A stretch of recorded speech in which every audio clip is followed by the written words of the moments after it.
Parallel USA, a top-level performance team with unmatched hospitality, offering a full-service driver development program with year-round testing available in Miami, Florida, and the official North America racing team of Parallel Racing Chassis.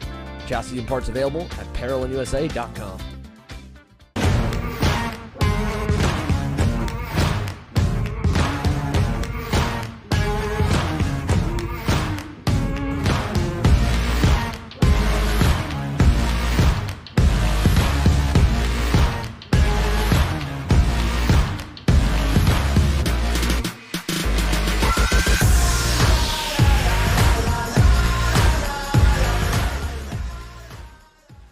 I'm David Serra, 18-time Australian karting champion, and we're launching Kart Class. Kart Class is an advanced digital training program that suits a driver who's just starting out in the sport, all the way to the driver looking to win a national championship. In this program, you're going to be learning about how to find the ideal racing line and what an apex is, braking and throttle markers, wet weather racing lines, and how to overtake other competitors. We target how to brake in the wet weather, and we look on the mental side of kart racing as well with our mental skills coach. At the completion of this program, you'll be lighting up purple sectors in qualifying, know when to defend on the opening laps, and how to pressure your opposition into mistakes. We teach you the tools to be resilient and how to get in the right frame of mind before a race.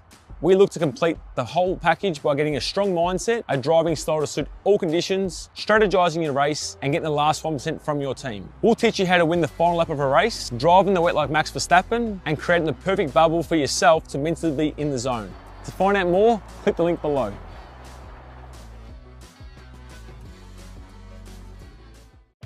Kart Store USA is a kart parts supplier that racers and retailers can count on when they need reliable advice and service. We focus on servicing all racers with honesty and pride while maintaining customer satisfaction. We carry a full stock of Kart Republic and Tony Kart chassis, as well as IAMI and Vortex Rock engines. We've also got a host of other parts available and in stock, such as products from Rev Performance Materials, Jekko Racing Seats, and more. We have a 100% satisfaction guarantee, and on top of that, if your order exceeds $200, shipping is on us. Check out all we have to offer today by visiting us online at kartstore-usa.com. As the Western importer of the Praga and Formula K chassis brands, Leading Edge Motorsports is a high-performance kart shop and race team with a simple mission: teach others the joy of high-performance driving, supply our customers with the highest quality products and services, and most of all, win races. With our remarkable racing inventory, expert services, and top-ranked national-level team to back it up, we'll help to get your new kart racing package up and running fast. From arrive and drive service to kart preparation and driver coaching to the parts you need to get you back on the racetrack, Leading Edge Motorsports is the industry answer. So, now that we've announced everywhere that we're going to be going to live stream races in 2022, let's go over how you guys can watch and where you can watch. At each race we go to, we'll be going live beginning with the first class on track in qualifying, all the way through to the end of the day with main events and podiums, with some sessions free to watch and some of it part of our $10 per month subscription plan. For every qualifying session, heat race, pre-final, and or last chance qualifier, you'll be able to watch free on our YouTube page, our Facebook page, and the Series of Promoters Facebook pages as well. Then, if you want to watch the main events live, you'll be able to do that on our YouTube channel's premium subscription for $10 per month. And if you can't afford to do it, you'll be able to watch the replay of the main events for free after the race weekend's over. To sign up for our $10 per month premium subscription on YouTube, it's super simple. As long as you're signed into your YouTube account, go to our page, hit the join button, put in your payment information, and you'll notice even at the bottom, YouTube doesn't bill you until the 30th day of the first month. Now you may be wondering, why even do a subscription plan at all? And the truth is, broadcasts are expensive. We've got a big team to put on these productions, and even with the help of the series and event promoters and advertisers, it still costs a lot, and we also want to do them bigger and better every single event we go to.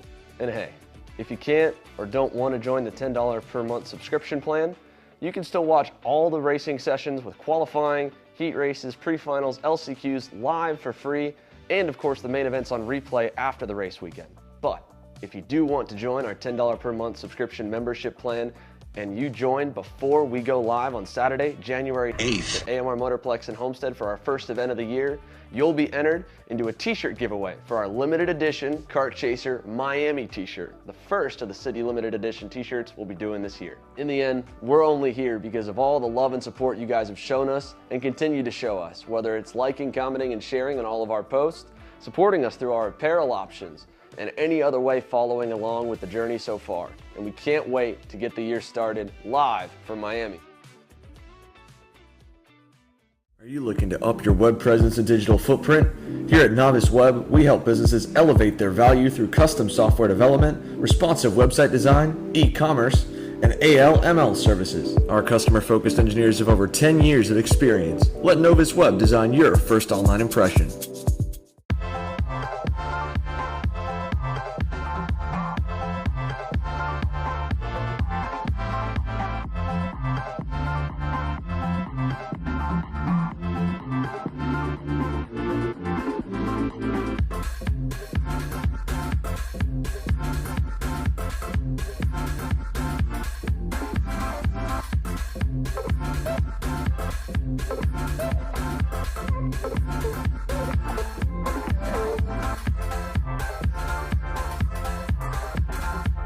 Overdrive Motorsports is more than just another full-service kart shop. Beyond our excellent service and more than 20 years of experience, we also offer a number of aftermarket parts and upgrades, such as our own proprietary pedal kit and the only aftermarket rock shifter mount in North America. Check us out online at odkarts.com. If you're looking for top-grade equipment, look no further than Rev Performance Materials engine mounts, sprockets, and arcade chains. Available online now at revperformancematerials.com and through a dealer near you. The highest quality material built to the highest quality standards. Rev Performance Materials.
USA, a top-level performance team with unmatched hospitality, offering a full-service driver development program with year-round testing available in Miami, Florida, and the official North America racing team of Parolin Racing Chassis.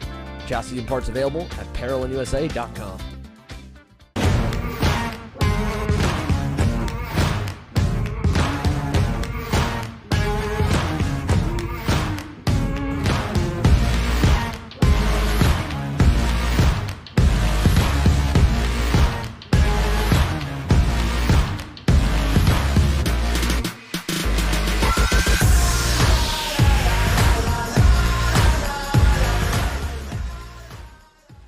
I'm David Serra, 18-time Australian karting champion, and we're launching Kart Class. Kart Class is an advanced digital training program that suits a driver who's just starting out in the sport, all the way to the driver looking to win a national championship. In this program, you're going to be learning about how to find the ideal racing line and what an apex is, braking and throttle markers, wet weather racing lines, and how to overtake other competitors. We target how to brake in the wet weather, and we look on the mental side of kart racing as well with our mental skills coach. At the completion of this program, you'll be lighting up purple sectors in qualifying, know when to defend on the opening laps, and how to pressure your opposition into mistakes. We teach you the tools to be resilient and how to get in the right frame of mind before a race. We look to complete the whole package by getting a strong mindset, a driving style to suit all conditions, strategizing your race, and getting the last 1% from your team. We'll teach you how to win the final lap of a race, driving the wet like Max Verstappen, and creating the perfect bubble for yourself to mentally be in the zone. To find out more, click the link below.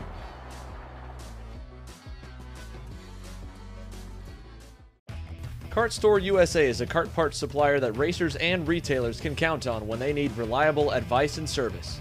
We focus on servicing all racers with honesty and pride while maintaining customer satisfaction.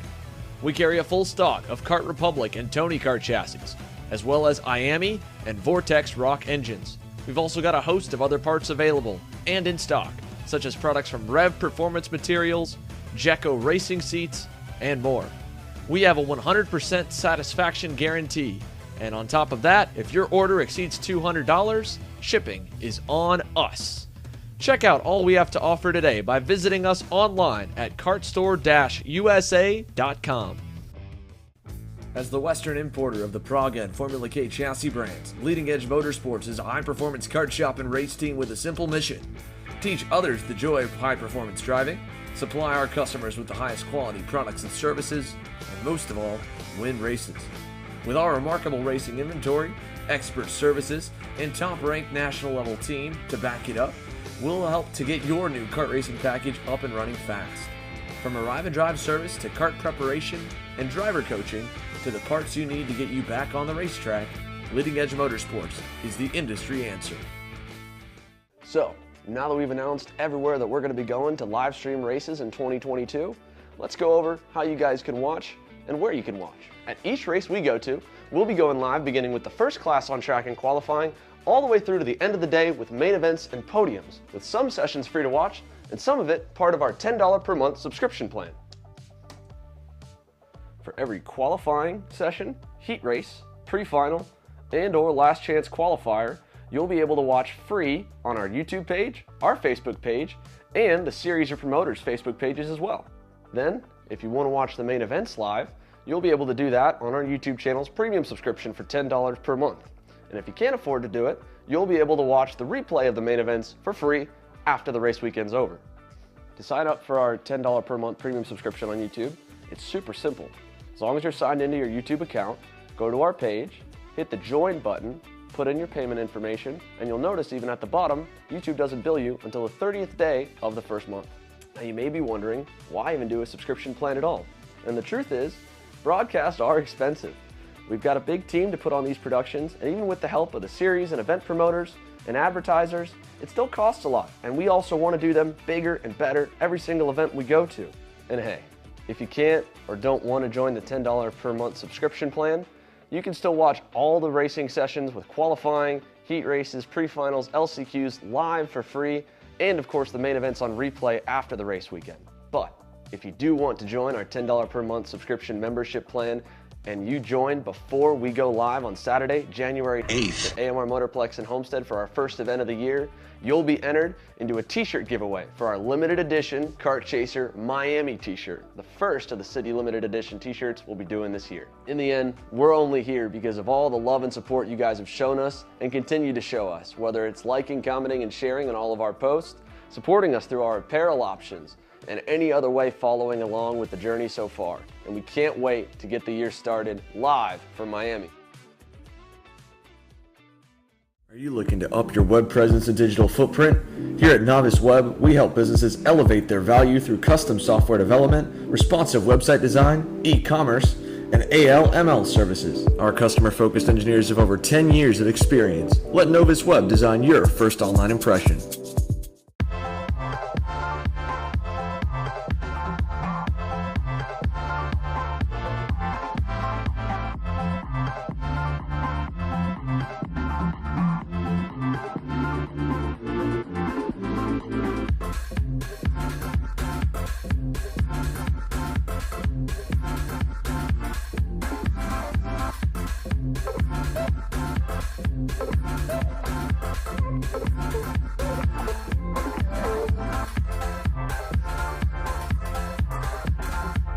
Overdrive Motorsports is more than just another full-service kart shop. Beyond our excellent service and more than 20 years of experience, we also offer a number of aftermarket parts and upgrades, such as our own proprietary pedal kit and the only aftermarket rock shifter mount in North America. Check us out online at odkarts.com.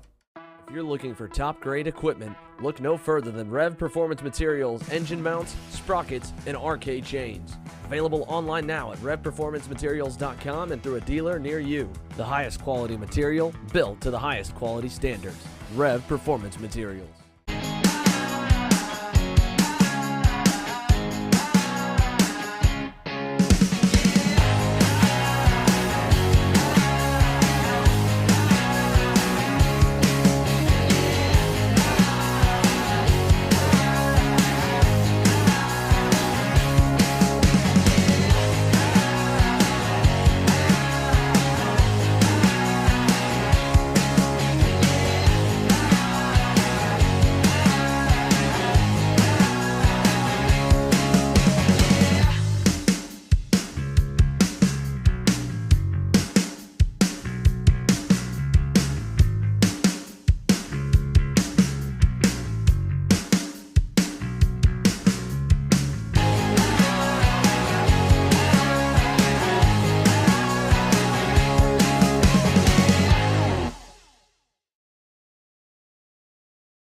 Parolin USA, a top-level performance team with unmatched hospitality, offering a full-service driver development program with year-round testing available in Miami, Florida, and the official North America racing team of Parolin Racing Chassis. Chassis and parts available at ParolinUSA.com.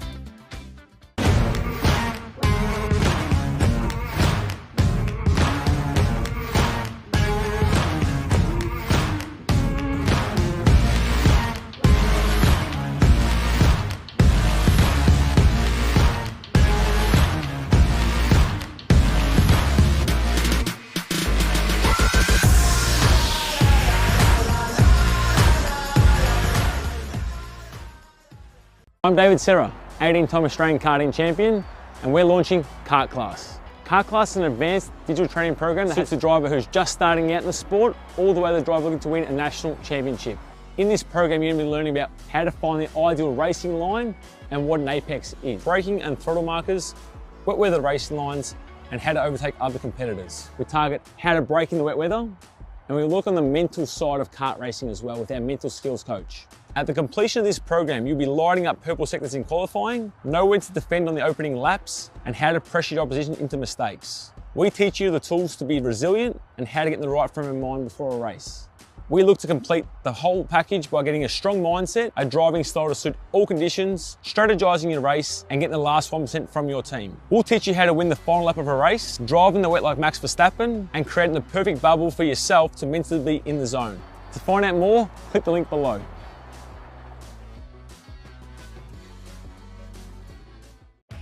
Kart Store USA is a kart parts supplier that racers and retailers can count on when they need reliable advice and service.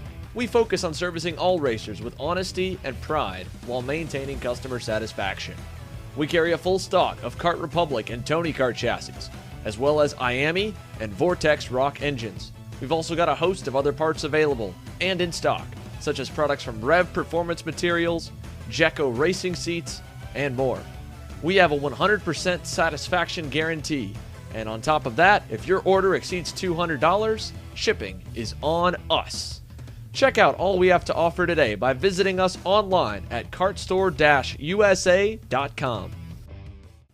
As the Western importer of the Praga and Formula K chassis brands, Leading Edge Motorsports is a high-performance kart shop and race team with a simple mission: teach others the joy of high-performance driving, supply our customers with the highest quality products and services, and most of all, win races. With our remarkable racing inventory, expert services, and top-ranked national-level team to back it up, we'll help to get your new kart racing package up and running fast. From arrive and drive service to kart preparation and driver coaching to the parts you need to get you back on the racetrack, Leading Edge Motorsports is the industry answer. So, now that we've announced everywhere that we're going to be going to live stream races in 2022, let's go over how you guys can watch and where you can watch. At each race we go to, we'll be going live beginning with the first class on track and qualifying, all the way through to the end of the day with main events and podiums, with some sessions free to watch and some of it part of our $10 per month subscription plan. For every qualifying session, heat race, pre-final, and/or last chance qualifier, you'll be able to watch free on our YouTube page, our Facebook page, and the Series or Promoters Facebook pages as well. Then, if you want to watch the main events live, you'll be able to do that on our YouTube channel's premium subscription for $10 per month. And if you can't afford to do it, you'll be able to watch the replay of the main events for free after the race weekend's over. To sign up for our $10 per month premium subscription on YouTube, it's super simple. As long as you're signed into your YouTube account, go to our page, hit the join button, put in your payment information, and you'll notice even at the bottom, YouTube doesn't bill you until the 30th day of the first month. Now you may be wondering, why even do a subscription plan at all? And the truth is, broadcasts are expensive. We've got a big team to put on these productions, and even with the help of the series and event promoters and advertisers, it still costs a lot. And we also want to do them bigger and better every single event we go to. And hey, if you can't or don't want to join the $10 per month subscription plan, you can still watch all the racing sessions with qualifying, heat races, pre-finals, LCQs live for free, and of course the main events on replay after the race weekend. But if you do want to join our $10 per month subscription membership plan and you join before we go live on Saturday, January 8th at AMR Motorplex in Homestead for our first event of the year, you'll be entered into a t-shirt giveaway for our limited edition Kart Chaser Miami t-shirt, the first of the city limited edition t-shirts we'll be doing this year. In the end, we're only here because of all the love and support you guys have shown us and continue to show us, whether it's liking, commenting, and sharing on all of our posts, supporting us through our apparel options, and any other way following along with the journey so far. And we can't wait to get the year started live from Miami. Are you looking to up your web presence and digital footprint? Here at Novice Web, we help businesses elevate their value through custom software development, responsive website design, e-commerce, and AL/ML services. Our customer-focused engineers have over 10 years of experience. Let Novice Web design your first online impression.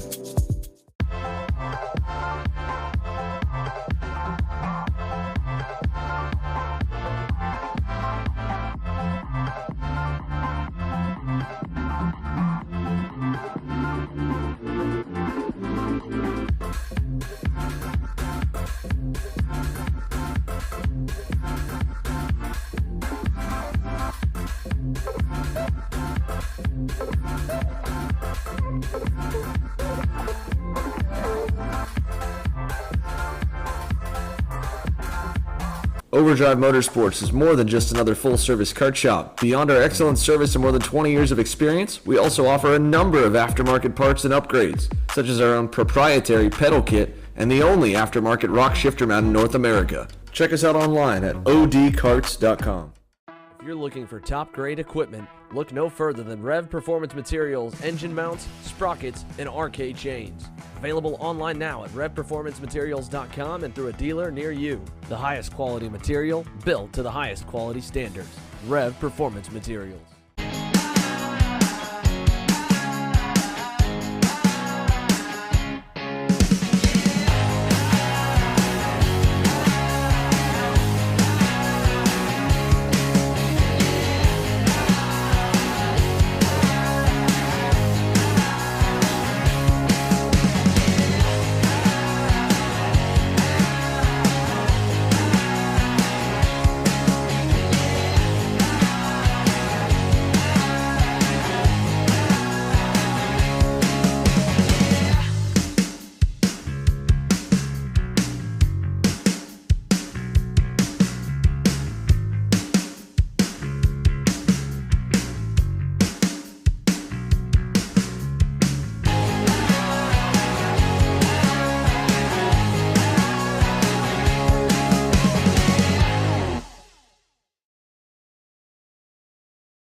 USA, a top-level performance team with unmatched hospitality, offering a full-service driver development program with year-round testing available in Miami, Florida, and the official North America racing team of Parallel Racing Chassis.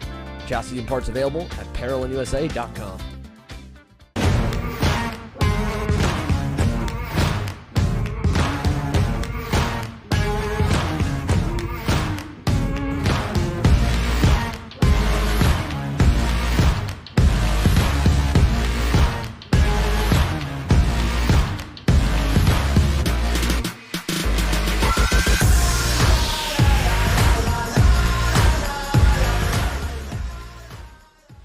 I'm David Serra, 18-time Australian karting champion, and we're launching Kart Class. Kart Class is an advanced digital training program that suits a driver who's just starting out in the sport, all the way to the driver looking to win a national championship. In this program, you're going to be learning about how to find the ideal racing line and what an apex is, braking and throttle markers, wet weather racing lines, and how to overtake other competitors. We target how to brake in the wet weather, and we look on the mental side of kart racing as well with our mental skills coach. At the completion of this program, you'll be lighting up purple sectors in qualifying, know when to defend on the opening laps, and how to pressure your opposition into mistakes. We teach you the tools to be resilient and how to get in the right frame of mind before a race. We look to complete the whole package by getting a strong mindset, a driving style to suit all conditions, strategizing your race, and getting the last 1% from your team. We'll teach you how to win the final lap of a race, driving the wet like Max Verstappen, and creating the perfect bubble for yourself to mentally be in the zone. To find out more, click the link below.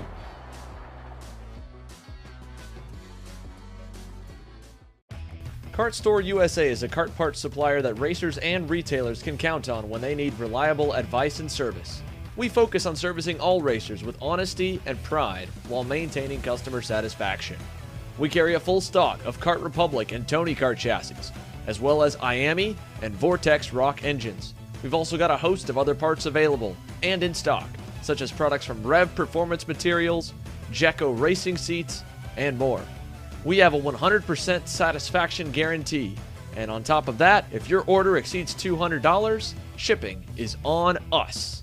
Check out all we have to offer today by visiting us online at kartstore-usa.com.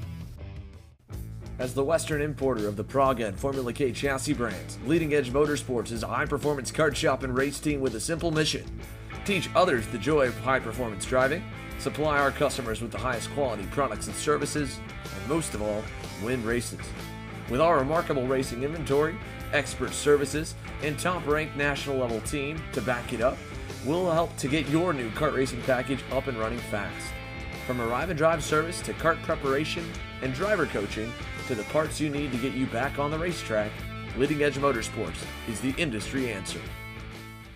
So, now that we've announced everywhere that we're going to be going to live stream races in 2022, let's go over how you guys can watch and where you can watch. At each race we go to, we'll be going live beginning with the first class on track and qualifying, all the way through to the end of the day with main events and podiums, with some sessions free to watch and some of it part of our $10 per month subscription plan. For every qualifying session, heat race, pre-final, and or last chance qualifier, you'll be able to watch free on our YouTube page, our Facebook page, and the Series of Promoters Facebook pages as well. Then, if you want to watch the main events live, you'll be able to do that on our YouTube channel's premium subscription for $10 per month. And if you can't afford to do it, you'll be able to watch the replay of the main events for free after the race weekend's over. To sign up for our $10 per month premium subscription on YouTube, it's super simple. As long as you're signed into your YouTube account, go to our page, hit the join button, put in your payment information, and you'll notice even at the bottom, YouTube doesn't bill you until the 30th day of the first month. Now you may be wondering, why even do a subscription plan at all? And the truth is, broadcasts are expensive. We've got a big team to put on these productions, and even with the help of the series and event promoters and advertisers, it still costs a lot, and we also want to do them bigger and better every single event we go to. And hey, if you can't or don't want to join the $10 per month subscription plan, you can still watch all the racing sessions with qualifying, heat races, pre-finals, LCQs live for free, and of course the main events on replay after the race weekend.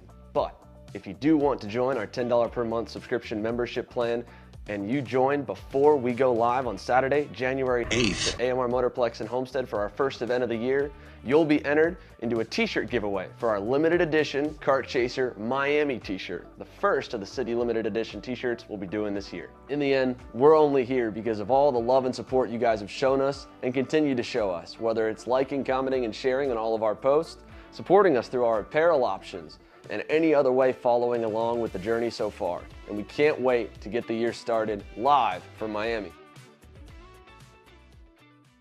Are you looking to up your web presence and digital footprint? Here at Novice Web, we help businesses elevate their value through custom software development, responsive website design, e-commerce, and AL/ML services. Our customer-focused engineers have over 10 years of experience. Let Novice Web design your first online impression.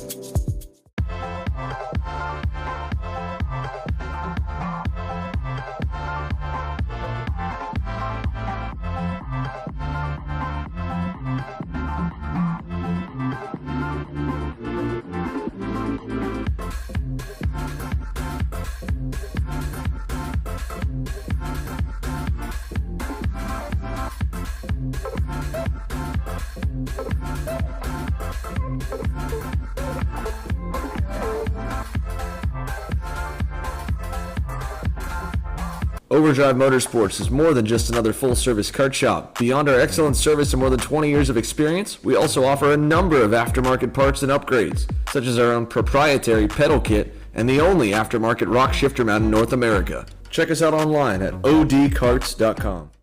If you're looking for top-grade equipment,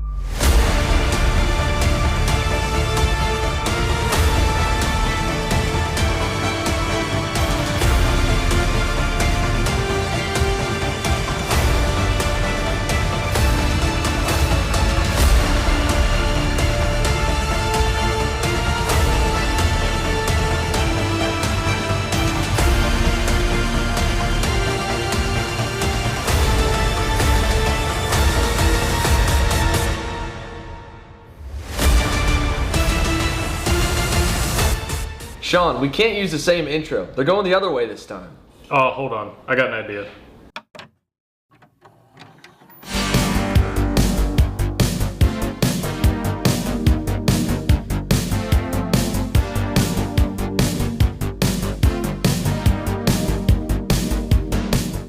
You're just playing the same video in reverse. Wait, why are we suddenly in an 80s movie? Let's just start the show.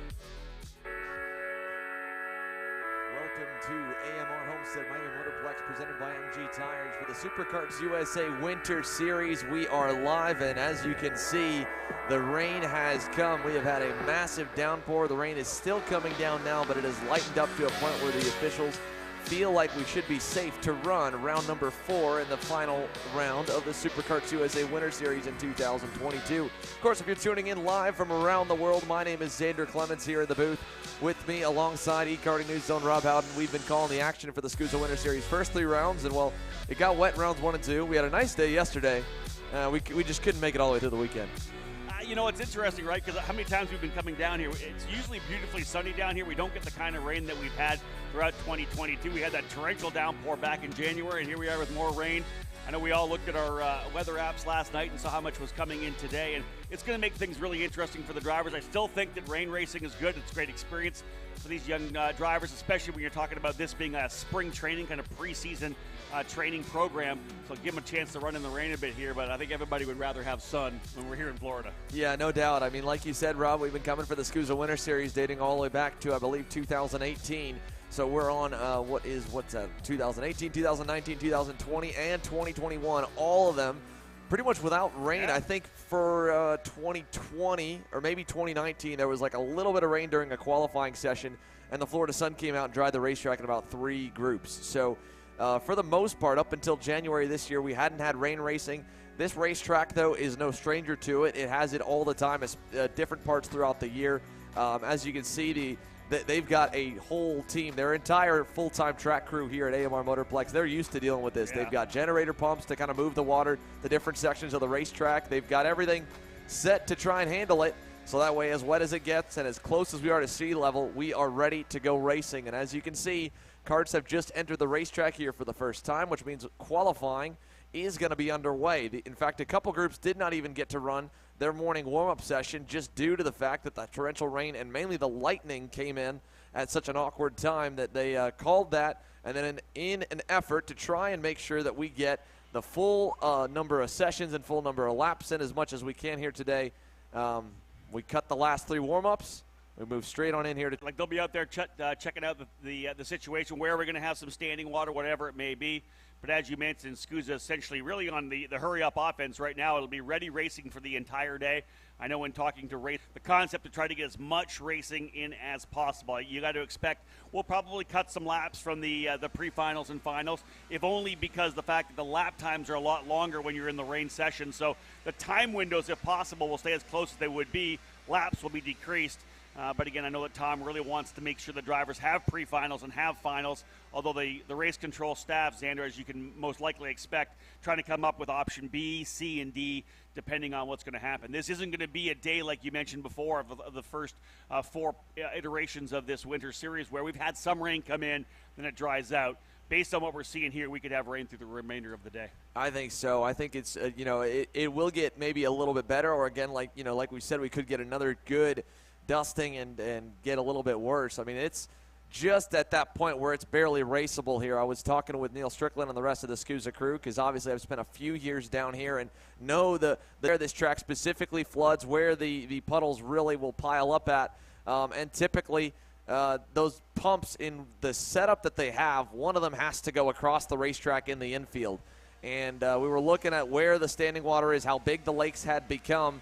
There was one that it's borderline, and if we continue adding to it with the rain, they'll have to eventually shut down and repump the racetrack lunch break, if that, because obviously right now the plan is to try and run as much as we can back-to-back, being about an hour and a half behind. And Xander, you mentioned this back in January when we dealt with similar situations. People may not realize here at Homestead, we're literally at sea level, a couple of feet below sea level. The French drains that they have here isn't the same kind of drain you'd have at another facility where the rain, as you said, can kind of pull off into a swale, whatever it may be. This is literally sea level. There's nowhere to go. So when you fill up the cisterns, you'd really have to pump them out, as you said. And that will be something that I'm sure race control and the track staff will look at as well. But it is great to have everybody here from the AMR Homestead-Miami Motorplex here to make sure that they take care of this track. You've been here many years before. You understand how it works. And like you said, the whole staff is here to make sure that they service this facility so that we can go racing throughout the remainder of the day. They've got a top-notch team here. You know, they've been able to keep a very consistent crew.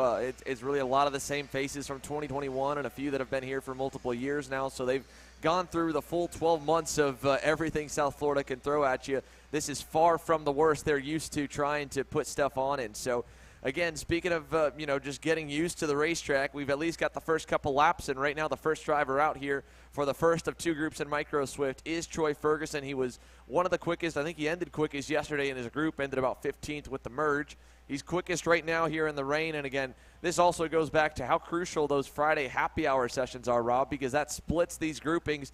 The second group on the racetrack will at least, but more importantly right now, they're at least getting to watch the drivers out there and learn a little bit from lines and then go experiment and build off that. I'm really excited for these young drivers because one of the things a lot of the kids will do is if you're maybe going out to test and it's a wet day, maybe you don't test.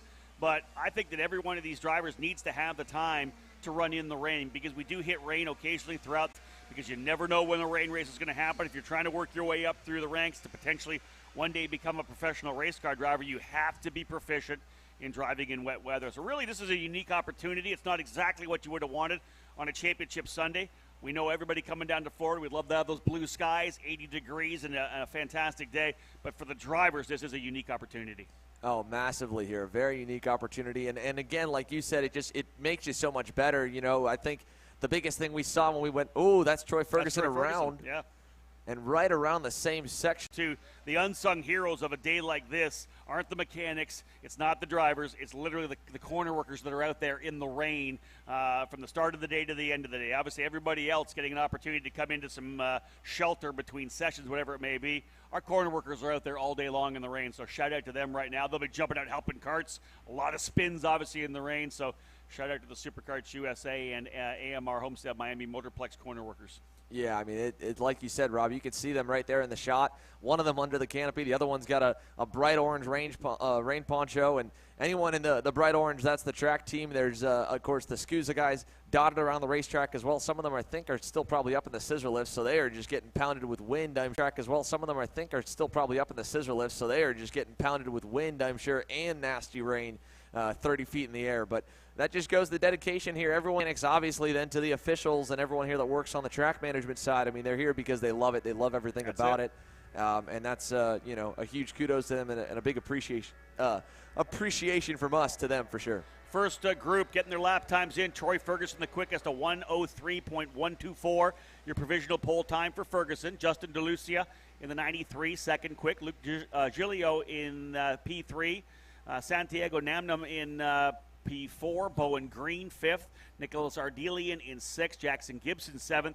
Gavin DeKay, Mikey Collins, and William Kim rounding out the top 10. And for the micro drivers, very new to the sport, obviously, and probably don't have a lot of chance to drive in the rain, so I expect that we'll see a pretty good gap between the fastest guys and maybe drivers running in the wet for the first time.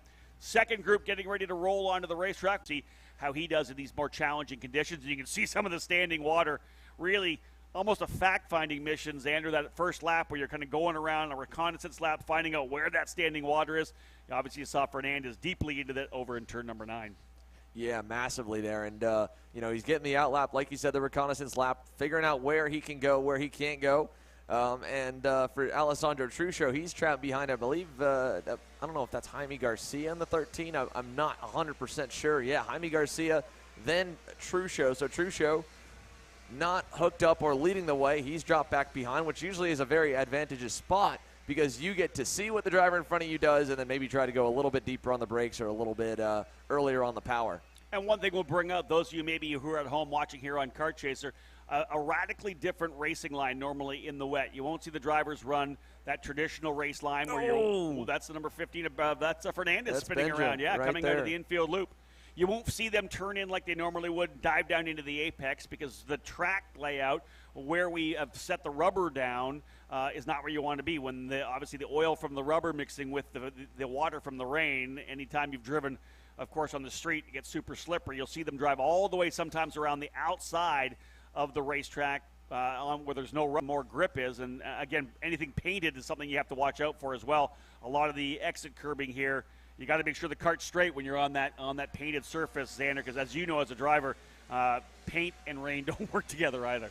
No, they definitely do not. And the other thing, too, is, you know, I was thinking about this as I was watching some of the track crew continuing to clean it up, especially even, you know, boss track operations manager Darren Tebby was out there. They were getting squeegees to push the water out of the divots and the curbs, and that might not be big in this section right here going in turn number 4. Think about that curb that we've got that's now about 10, 15 feet wide in turns 11 and 12. Yeah. I mean, that is a wide spot, and you could hydroplane very easily, and they've got the barriers pushed up to the curbing there. So as you can see here on the racetrack, and especially now as we've got all of our cameras, it seems, up and running, we've got one that's got a pretty good view in the final sector coming in, and most of the drivers staying inwards on just the racing surface. They're not going out to the paint. They're not going to the outside curbs. They might clip the inside curbs, but even then, it's very are going to be going for a ride through the spin cycle here as they come around the final turn. Let's see where these drivers start to line up at. This should be lap number 2. Garcia, there's Ashton Woon on your screen, along with Drew Waltz. Waltz moves up to 6th.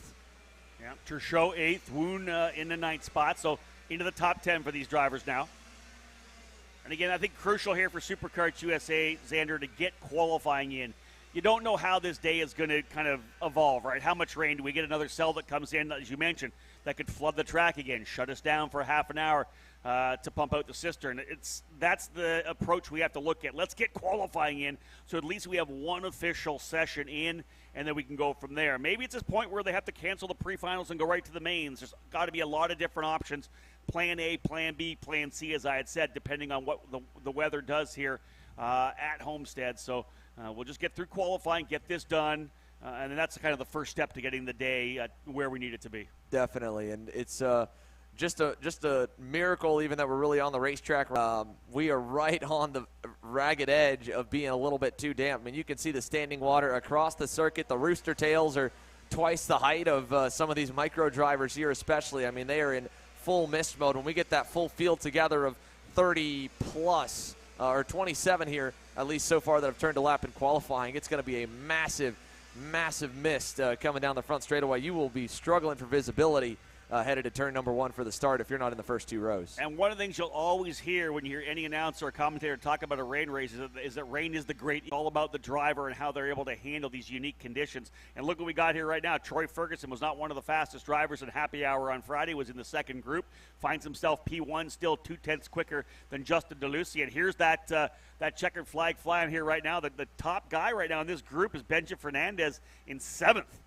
We see Santiago de la Vega up into 8th, Carrega in 9th, and some of the drivers like Ashton Woon back in 11th. Truscio, who has dominated the action here, winning 3 main events, he's 13th. Right. I mean, that's just, you know, the other way that it can work. Like I said earlier, sometimes this second group gets a better racetrack. If it's been raining a little bit harder, which it might have been, the track gets worse. Yeah, and exactly that. More and more standing water. It seems to me like there's more standing water than we saw earlier. So these drivers with a much different challenge from the drivers who came out for the first time. Again, working our way through the order. If you're just joining us here, here's your qualifying setup. Micro Swift on the racetrack. We'll follow up with KA100 Junior and Senior. Then we'll have Mini Swift, the Pro and Master shifter class. Then we'll run through the rotation of X30 with Junior, Master, and Senior. And Xander, as we cap things off right now, Troy Ferguson still holding on to the top time. One thing we'll talk about, the championships, which are essentially locked and loaded already. Micro for Alessandro Truchot. KA100 Sr for Carson Morgan. This is from David Cole of eKarting News. Mini Swift Oliver Weldon has things locked and loaded. Master Shifter Skitchy Barnes has the championship locked, as does Mateus Morgado. Caleb Gaffera and KA100 Jr. The only driver that can take that away from him would be Austin Jers, but Austin has to have an absolutely perfect day. 320 points to be able to get on top of Caleb Gaffera in that championship standing. So a number of the titles already confirmed. Unofficially, of course, you got to get through the day here today and not get the DQ'd in tech. But a lot of these championships locked up yesterday. Well, very, very good for group number one. Now, we'll see. I don't imagine that they'll use the 107% rule, but they might to divide the two groups together. If they don't, it'll stay as is with Troy Ferguson on top over Justin DeLucia and Luke Giglio. If they maximize them and put group two equal to group number one, which basically what they would do is fastest in each group, kind of 1-to-1, 1-to-1, 1-to-1 down the rows. It put Benja Fernandez on the outside of row number one. We'll see what they do. We'll give you more updates as they come. We're live from Homestead. It's wet, it's rainy, but we're racing. Stay tuned here live on Kart Chaser, the final day of the SuperKarts USA Winter Series.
USA, a top-level performance team with unmatched hospitality, offering a full-service driver development program with year-round testing available in Miami, Florida, and the official North America racing team of Parolin Racing Chassis. Chassis and parts available at ParolinUSA.com.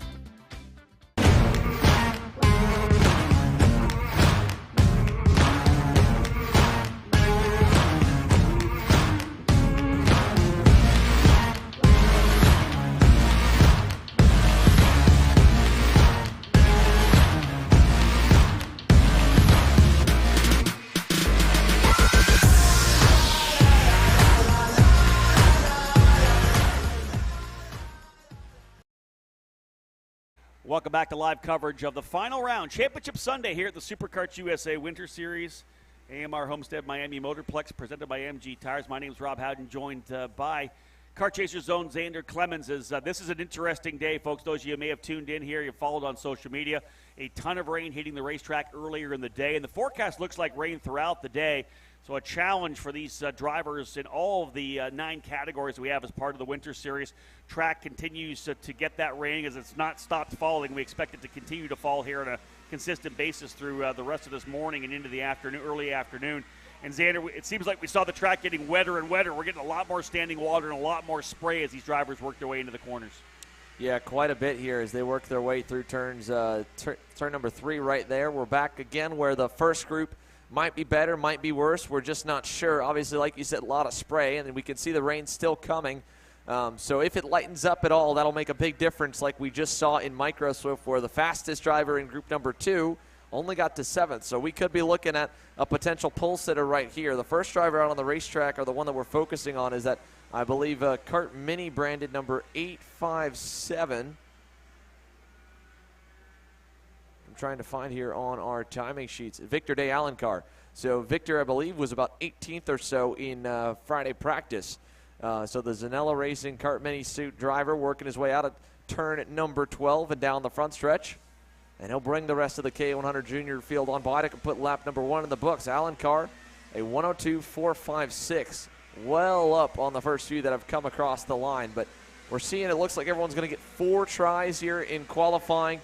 At minimum 3. We were getting 5 yesterday with the dry, but it looks like with the wet tires, we're down to about 4 laps here in qualifying. Doesn't that even add the challenge too, Xander? Not only is it tough conditions, you only get 3 shots at it. And again, you know from driving in the Ran how tough it is. It's so easy to make that little mistake and find yourself backwards, whether you just try to put too much wheel into a corner, roll onto the throttle a little too early, tap the brake a little too much, whatever it may be. You have to be so calm and precise and relaxed on all the input, whether it's the wheel, either of the pedals. But with just 3 laps to get it done, this is a lot of pressure on all these drivers to be able to put that lap in qualifying. It's what makes it so cool, to watch, because you see some of these kids that just have such a great natural feel, and then from being, whether it's a matter of driving in the rain quite a bit, and a mix, obviously, of having a lot of natural talent, because the rain is different every single lap.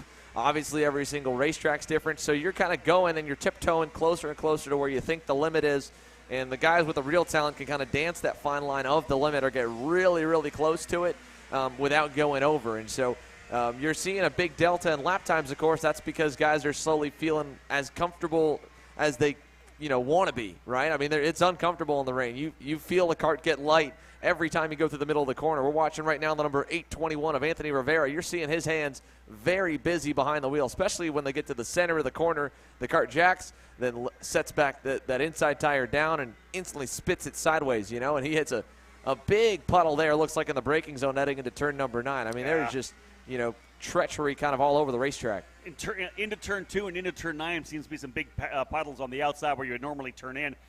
I don't claim to be an expert when it comes to setup, and that's one of the things, obviously, that comes into play here. The common thought, wider in the front, more narrow in the rear, kind of loosen things up, some bolts up to try to get the chassis to flex as much as possible. You talked about getting that cart to jack so you can get that rotation to get that inside rear wheel up. Maybe if we have Chase Jones back here with us. I know we can't have Braden Ease. I think he's over at the spring training in the big track today. Of course, Braden, who joined us yesterday afternoon for the X30 Sr main event, will be running Indy Pro 2000 this year for J. Howard Driver Development. They're having their spring training inside the big track today and Monday and Tuesday, but I'm sure Chase will be able to give us a little more insight onto chassis setup. But for the most part, I think guys do pretty much the same thing. Like I said, widen that front, narrow the rear, and just do whatever you can to build a lot of grip into the cart. Definitely. I mean, there's not a lot. You do all that, then, of course, you stack teeth on. You're going to run a gear that's normally 5 to 7 teeth more on the rear to make it a little bit,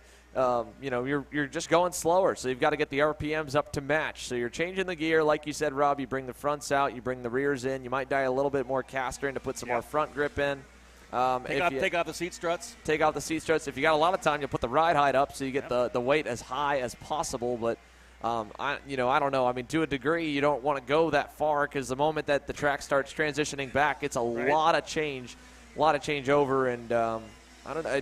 It's just a big swing because you can do so much. You can try and make sure the engine's running all right. At the end of the day, the driver's got to get out there and go to the limit, and that's going to make the biggest difference here today. So we're seeing Victor Day Alencar on your screen. He and Chris Aitken and Anthony Rivera very close here, to be honest. That's very impressive for all three of them to be right on the ragged edge. 101.980, the best for Alencar. Ultimately just breaks through the 102 second mark, so he'll be on the bench and watching to see if that lap time holds for Group 2. Aitken 9,000s back, also in the 101s, then to the 102 second bracket, Anthony Rivera. A couple tenths back to Jake Giordano, a couple more to Gabriel Cower. And again, that's only 14 of our total group of 29 KA100 juniors presented by Team Bennick. So that second group getting set to go. We were talking off air, Rob, a little bit as well about the championship scenarios. This one almost locked up. It would end up in a tie if it went all the way to the doomsday scenario. Indeed, the only driver that can battle Caleb Gaffera for the championship, of course, Caleb with a couple of race wins, the only driver that has the ability to potentially push him down to second would be Austin Jers. Austin needing to have a perfect day. 320 points up for grabs for a driver who sweeps the day, winning the 10-point bonus for pole, the pre-final, and the main with the fastest lap. Another 10-point bonus there.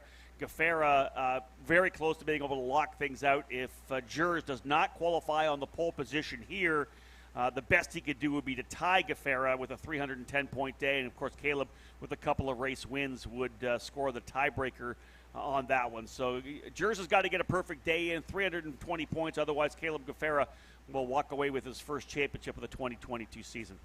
Yeah, it would be obviously a good boost for him with that class being before the X30 Juniors in terms of confidence, having that one lock up before going out for the main event later on this afternoon, an X30 Junior. But let's see what we've got for him here in qualifying, because it was not the greatest qualifying session for him when we had the rain back on Sunday. Ended up going off, and then I can't remember if it was Sunday or Saturday. One of the days he ended up getting a 6th lap in and put like a whole second on the field. So then it turned out good, but he junked it early on. That's very true. We'll see what happens when the drivers roll out. One thing we'll bring up just to kind of add a little bit to the setup-wise, you mentioned how tough it is, Xander, when we kind of go back from rain to dry and then maybe go back to rain again. It's such a challenge for the mechanics because they got to thrash to get the cart back to dry setup. As a mechanic, he'd be like, you know what, it can rain all day. Not too much rain, but it can rain all day because the setup's pretty much the same. You can dial it in, you can do more things as long as the rain continues. It's when we go from rain, from wet to dry, that these guys got to thrash like crazy to get the chassis set up back. So based on what we're seeing on the weather app, we're going to see moisture throughout this day, so I think it'll be a little bit easier on the mechanics in terms of setup-wise and being able to hold onto that kind of baseline setup that they're using. Yeah, and again, you know, everyone's just kind of watching these first few qualifying sessions to see what to do. I mean, you're seeing plenty of umbrellas and drivers in rain suits here up at the fence line, keeping an eye out on what the track's doing, what the lap times are doing, what lines people are taking. Again, these whole 2 weeks, it's been just somewhat of a new racetrack with the curbing. Whether guys are going to be hitting them more in the rain or not remains to be seen. And again, like I said, it looked like Victor de Alencar was able to get the kart straight and go over the outside curbing and turn it 11 and 12 by the final few laps. But how to hit that, you know, how to be able to go over a 4-wheel curb straight and then have to turn off of it as well, because, you know, you keep going straight, another 5 feet, you're in the wall. That's it. And, again, any kind of painted surface becomes unbelievably slippery in the rain, so all those drivers will have to navigate those final couple of corners very gingerly and get a taste for it. You get a feel for it here in qualifying, but, you know, we said you're only getting 3 laps in. Alencar got the 4th lap in. You have to get the job done early here. The rain continuing to fall here trackside. And Xander, the next group of drivers, our quicker group from Happy Hour, rolling out on track for their first opportunity. And if you think about a 3-lap session, what are you doing here, Xander? Really, the opening couple of laps, you're just getting a feel for the racetrack. And then you honestly have 2 laps probably to put in your qualifying lap. I mean, it's one of the most anxiety-inducing forms of racing. It's going out in the rain for a couple laps, especially being the leader like Max Taylor right now. Caleb Gaffera obviously thinks he's a little bit quicker. This is also the other part of it.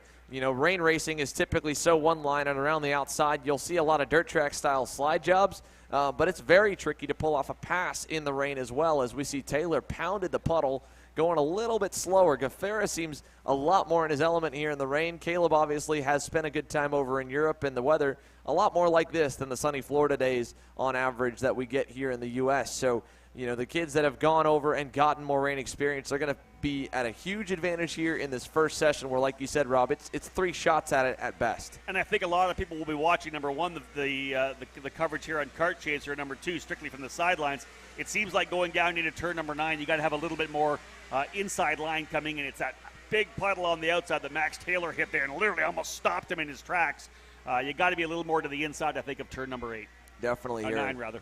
And we're seeing guys go right up to the edge. There's Austin Jurge, a little bit of spray as he drops the left rear off to the side. This is an awesome shot as you can see them coming out of turn number 3 into turn number 4. There's Ava Hansen, I believe, right in line through the carousel, and then everybody kind of rounding the outside before they work towards 7 and 8. Just a bunch of different lines, like you said, Rob. One specifically with Caleb we're watching, as you mentioned as well, is not going all the way out to the far outside where you end up pounding the puddle going into the corner. At least then you've got a little more control. And, again, it looks like he seems to be able to manage that curb on the outside of turns 11 and 12. That was, to me, the biggest question mark, because I think, you know, no matter how big the curbs are, if they're somewhat manageable in the dry, they're absolutely curbs that you'll touch here in the rain. But I was really interested to see how they're going to be able to turn over, like you said, not just a curb, but also a painted surface. Yeah, and Caleb Gaffera going P1 on the opening lap, a 101.718, almost 3/10 quicker than Victor de Alencar. So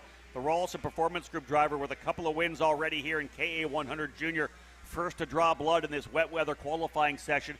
He goes P1. What else we've got? Adam Brickley up into 6th, Naomi Garcia in 8th, Ernesto Rivera in 9th, Stephen Miller in 10th, Valentino Garbarino up to 12th. So we're going to see these drivers laying down laps. Gaffaro looking pretty good, though, in this opening circuit. I love this camera shot. Out of 9 back to turn number 10. Expect that to be a point of interest throughout the main events when we go racing here later today. But, again, let's see if Gaffaro goes quicker. 101.718 first time by. Does he find maybe a little more secret? He does. 101.530. Gaffaro locks down the pole here, David, and he will have that championship here in KA 100 Junior locked and loaded.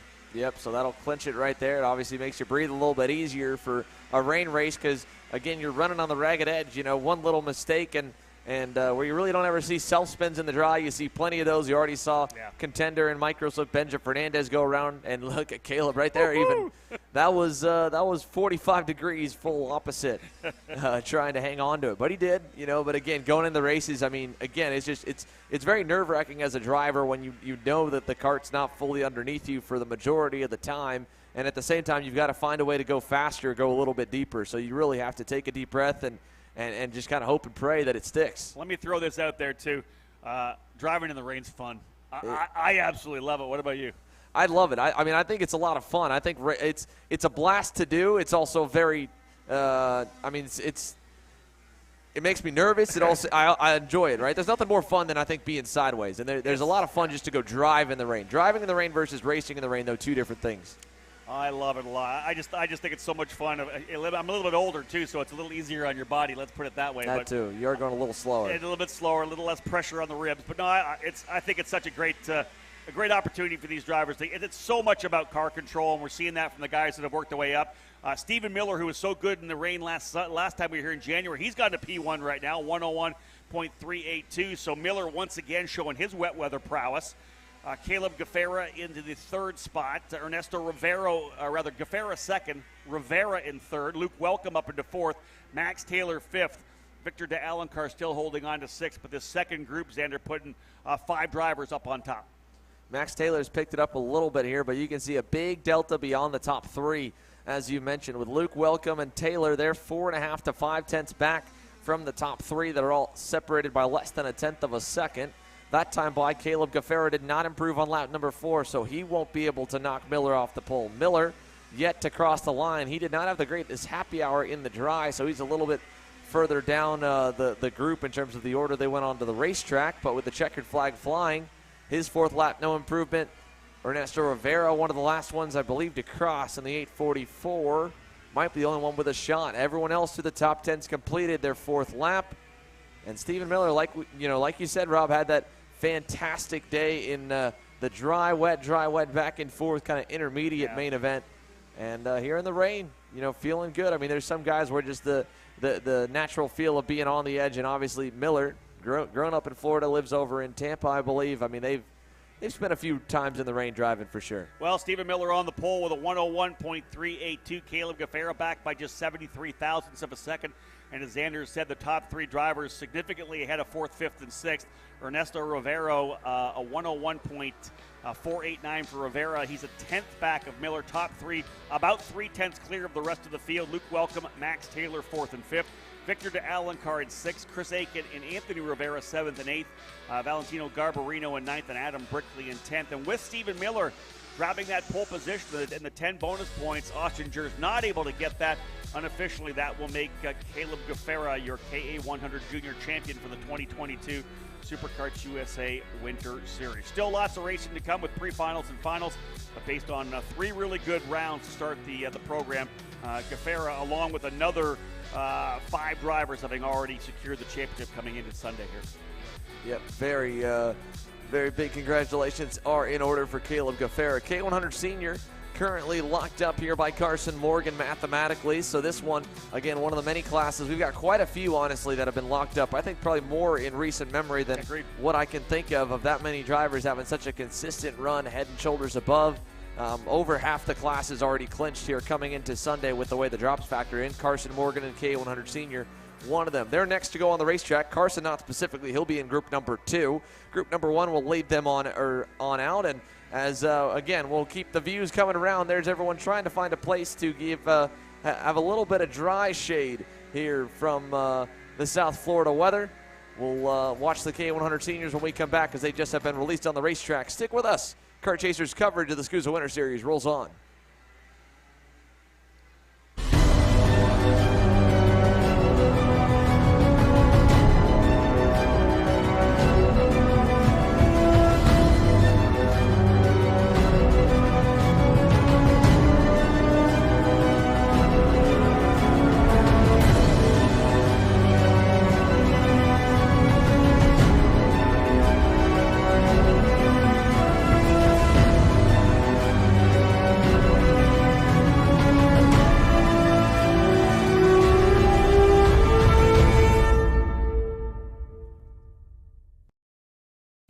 As the Western importer of the Praga and Formula K chassis brands, Leading Edge Motorsports is a high-performance kart shop and race team with a simple mission: teach others the joy of high-performance driving, supply our customers with the highest quality products and services, and most of all, win races.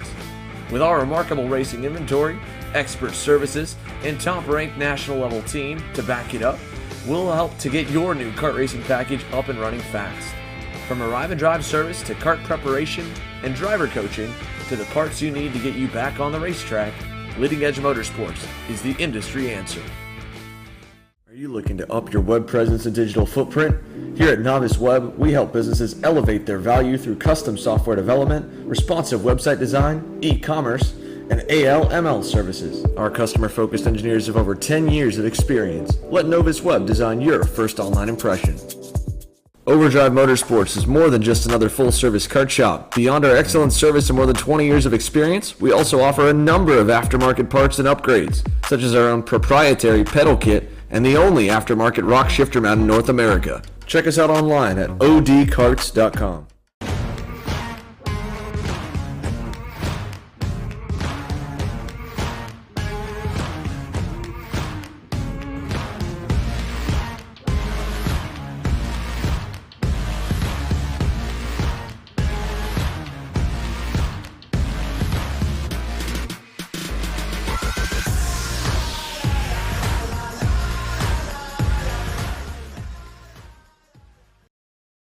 Welcome back here live from Homestead. It is a wet and soaked qualifying session for KA100 Senior. We're watching everybody make their way around here with one lap complete so far, and it was my mistake. It is a full group of 23, so instead of like many of the classes split, this class was a little bit smaller here at rounds 3 and 4. There is your championship point leader on screen, and unofficial champion here, mathematically clinched, Carson Morgan in the 984 RPM Tony kart. Back behind him, we've got Josh Holtz there, who is one of those drivers that's bigger in the seat, loves racing in the rain. He finds himself normally running a little better up the time charts in the rain than in the dry, and at the moment he is 7th, which is an improvement over where he was yesterday, which was struggling to get where he needed to be inside the top 10. You know, Xander, you mentioned when we were talking about wet weather setup that if you have the time, you raise the ride height to try to get the center of gravity higher. A lot of times you'll see some of these bigger drivers be very quick in the wet, and you'll watch them kind of lean their body over the outside rear wheel to try to transfer as much weight, to try to get that inside tire to rise up a bit. You can see same thing with Holtz as he's kind of trying to lean over. Not everybody can do that. Some of the shorter drivers who are lower in the seat will even raise the seat up a little bit to try to get the bodywork to jack as well. Aiden Rudolph's going to be all right because he's probably about 6 foot, almost 6'1" now, already taller than Dad Allen. So AR2 has had a pretty solid year so far. Second place in the points. Won't be able to get past Carson Morgan, but as a rookie in the senior category, Aiden Rudolph has really started 22 off well. Very impressive. And just at the back of the screen there, I believe Gia Cicero just went for a little spin at the exit of turn number 12. This group here that just came across the line, led by Josh Holtz there, has a couple that should be inside the top 10 safely. Holtz is in that pack. I believe Jeremy Fletcher runs behind him, who just went to 3rd, trailing the Merlin driver. Oh! And just as we were saying, commentators curse Josh Holtz. Oh, man, right into the dirt. And that's going to be a very dirty Holtz driver development Merlin when he gets off the racetrack. And all it took there, Xander was dropping that left tire. Just out there, little drop, boom, and all of a sudden he was into the grass on the outside there. And as you said, messing things up a little bit as the drivers worked their way out here of turn number 8. Tough conditions here in qualifying. I know SKUSA really wanting to get this qualifying run in the books here. We are quite a bit off the schedule, as you know, so ready racing throughout the remainder of the day. The rain that arrived just as warm-up was kind of getting halfway through. We had some lightning as well, so it went on a delay there.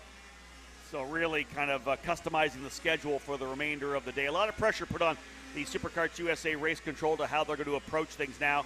But regardless, qualifying continuing. About a minute and a half remaining here for the drivers in KA100 Senior. Aiden Rudolph with the quickest lap so far, just a little bit quicker than Carson Morgan.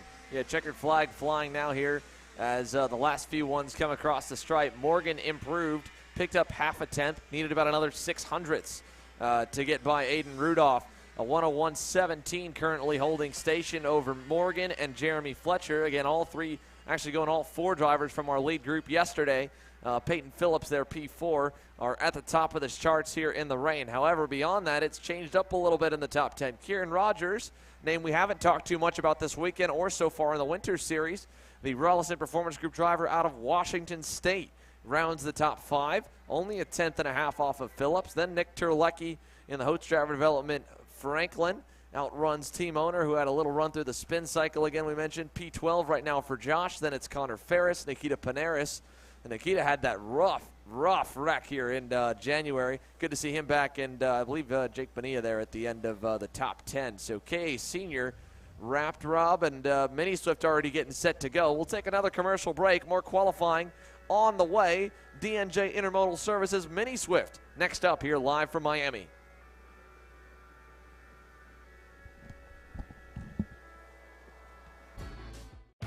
Kart Store USA is a kart parts supplier that racers and retailers can count on when they need reliable advice and service. We focus on servicing all racers with honesty and pride while maintaining customer satisfaction. We carry a full stock of Kart Republic and Tony Kart chassis, as well as IAMI and Vortex Rock engines. We've also got a host of other parts available and in stock, such as products from Rev Performance Materials, Jecco Racing Seats, and more. We have a 100% satisfaction guarantee. And on top of that, if your order exceeds $200, shipping is on us. Check out all we have to offer today by visiting us online at kartstore-usa.com. If you're looking for top-grade equipment, look no further than Rev Performance Materials engine mounts, sprockets, and arcade chains. Available online now at revperformancematerials.com and through a dealer near you. The highest quality material built to the highest quality standards. Rev Performance Materials.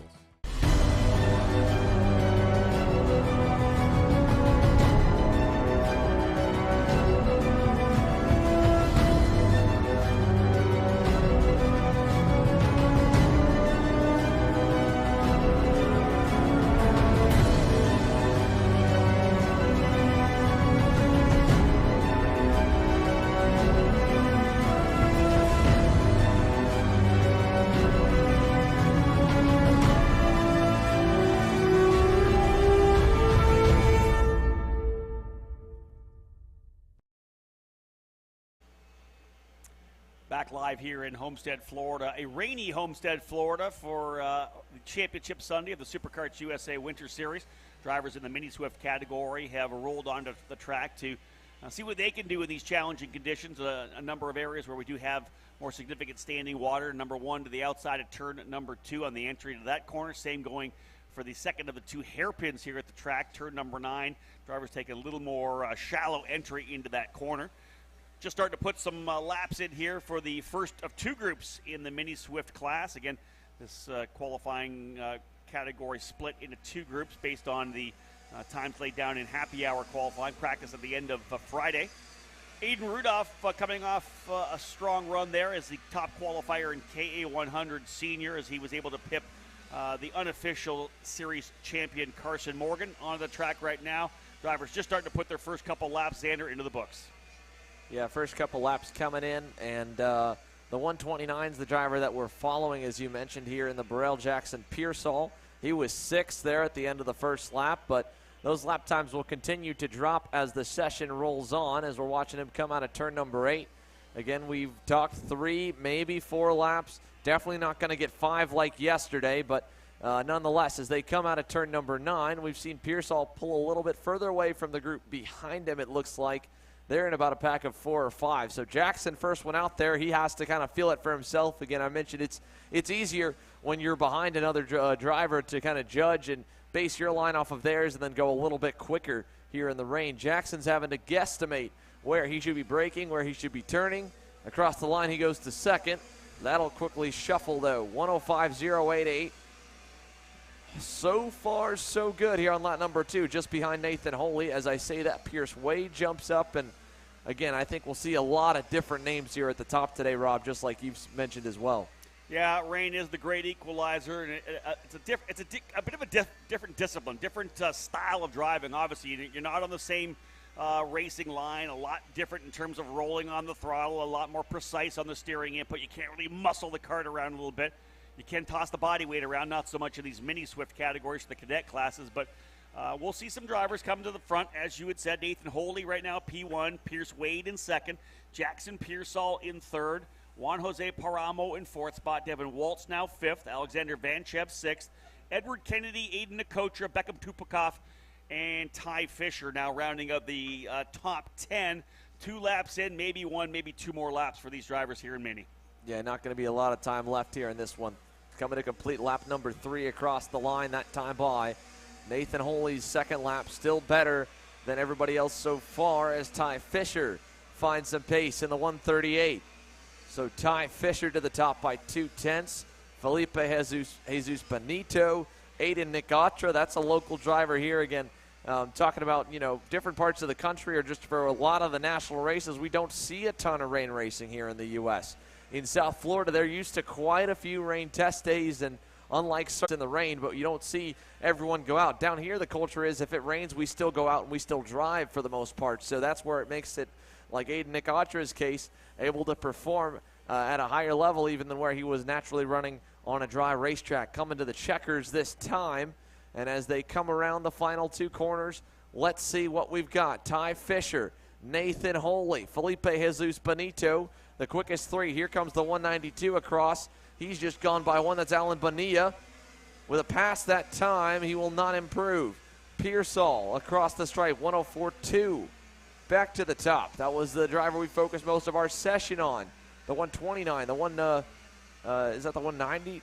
I believe we had just on for a moment. There's Pearsall coming through here on the cool-down lap, so his checkered flag already given.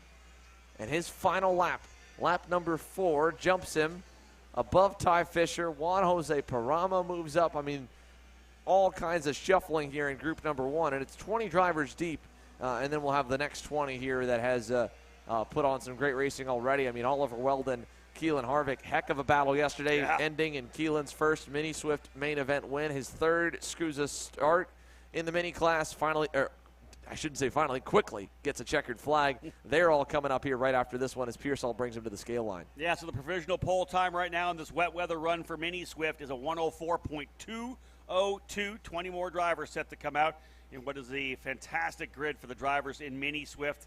And again, capping things off with the SuperKarts USA Winter Series. From here, everyone focusing on the Pro Tour as we'll get that program started again once at NOLA Motorsports Park with another edition of the Winter Nationals kicking things off. But still work to do here in Homestead, in rainy Homestead for Championship Sunday. Again, we talked about this before. Right now, 6 of the 9 championships have been confirmed by their drivers. Only one has not got the victory yet, and that's Mateus Morgado. He's been second 3 times.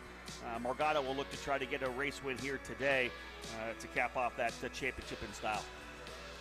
Yeah, we'll see if he can pull it off. Yesterday, he had it for about 15 minutes, the round 3 win, with a penalty initially given to Ryan Norberg before being rescinded under protest on a jump start.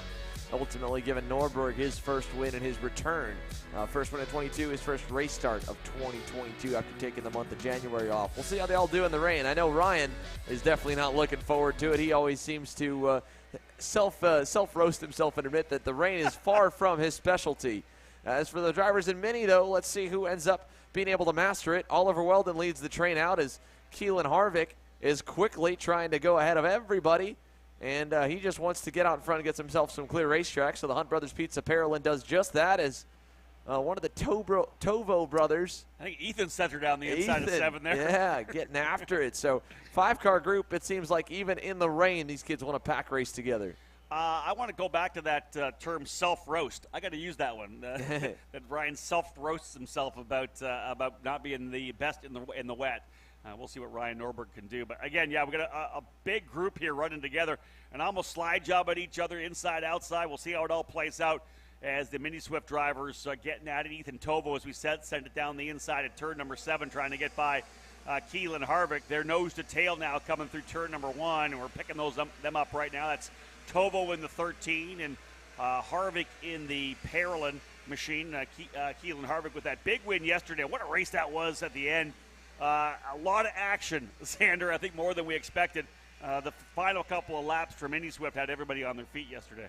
Definitely here, and I mean, I'd expect nothing less here in the rain too, because there's so many talented kids. The fact that we have the chance of having at least a couple of them hit the setup and especially drive on the right line to put on a good race. I mean, there's exciting racing going on here in qualifying as Weldon throws one down the inside of Harvick. Harvick got caught out a little bit by it and jumps in line in front of one of the youngest drivers in the field, Lucas Palacio. Indeed, Lucas Palacio, a winner last year on the Pro Tour in the Micro Swift category, moving up to Mini here this year. So, again, as Xander said, one of the youngest drivers, if not the youngest driver in the Mini field. And he's performed really well to start off the 2022 season. We've seen him kind of battling it out there in the top 10. And I think maybe one of the focuses for Palacio was, Keelan Harvick's moving up. I want Lucas to be able to continue to race against the best he possibly can. And so we'll see Lucas up into Mini, and I expect he's going to probably run for podiums this year. The kid's very talented.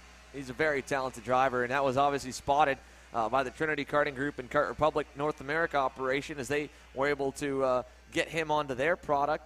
And last year he spent a lot of time on a J3 competition comp kart, especially with Timmy Tech and Tim Schutt's group out of North Carolina, and I think he's still helping them out a little bit, but with Trinity Karting Group having a real talent under the 10 in cadet racing, it adds more and fleshes out their program quite a bit as we see a little bit of a slide job attempt by Palacio right there, ultimately falls in line behind Harvick. Let's take a look here at the lap times.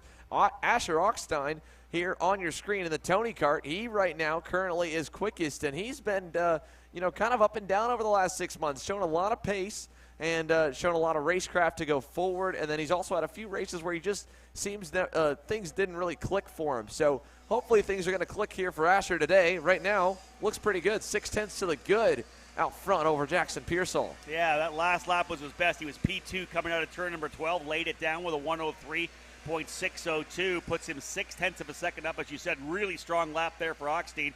Tyler Roberts. Oh, no. That's Augstein. That's the second time we have cursed the driver in qualifying alone today. First Josh Oates and now Asher Augstein. Whoa. Not we. Okay. Xander. I did. I've called it. I'm just trying to show some love here, and it seems like we're just adding pressure somehow. So, that's funny. I mean, hey, it's not a full curse. Right now, that lap could still hold. He's still 6/10 clear on everybody, and he's still going. I mean, he was able to do a full 360, power down, drive out of it. But, again, that turn 3, turn 4 section, seems like turn 3 is where they're really going right up to the edge of the runoff. More than anywhere else. I figured we'd see them doing that a little more, maybe the last corner, maybe turn number 1. I think turn 1, by the time you get there, the car is pretty straight, whereas turn 3, you're still rotating, and you want to get off that curb pretty quickly. So for whatever reason, that's definitely the biggest trouble spot so far, it seems, in the wet. And we've seen a couple of guys do it, as you said. Josh Hote's big one of them. We just, again, saw it from Asher Augstein there. Augstein, he's still up top, though, as you said. Now only 3/10 as Keelan Harvick has gone into second. Isaac Malkit into third. Jackson Pearsall from the first group holding on to fourth. Tyler Roberts in fifth. Salvador Della Vecchia in sixth spot. Ty Fisher in seventh. Ethan Tobo in eighth. Lucas Palacio ninth. And Gabriel Balog in 10th. And to put maybe a cap on the discussion about Lucas Palacio, another one of the guys that really wanted him to move to Mini was his driver coach, Martin Pierce, as well. Martin, of course, multi-time champion, Rotax champion, a very talented driver. We see him running Masters quite a bit. The British driver knows how to get around in the wet as well. I look forward to seeing kind of the training they'll have for Lucas in these tougher conditions. Well, let's see if Keelan Harvick, driver on your screen, who's been on the move last time by, quickest on the racetrack. He was not quickest overall, but he was quickest on lap number 3. Currently second, 3.5 tenths back. There's Oliver Weldon. He was full on lifting the inside tire up sideways in the final turn. Let's see what his last lap looks like. 4 complete, checkered flag. No improvement for Harvick, no improvement for Weldon. Augstein goes faster. And a lot of drivers shuffle in the top 5. Kai Johnson, Isaac Malkut move up. Gabriel Balog, that's a name here who has been making some steady progress in the Magic Kart operation.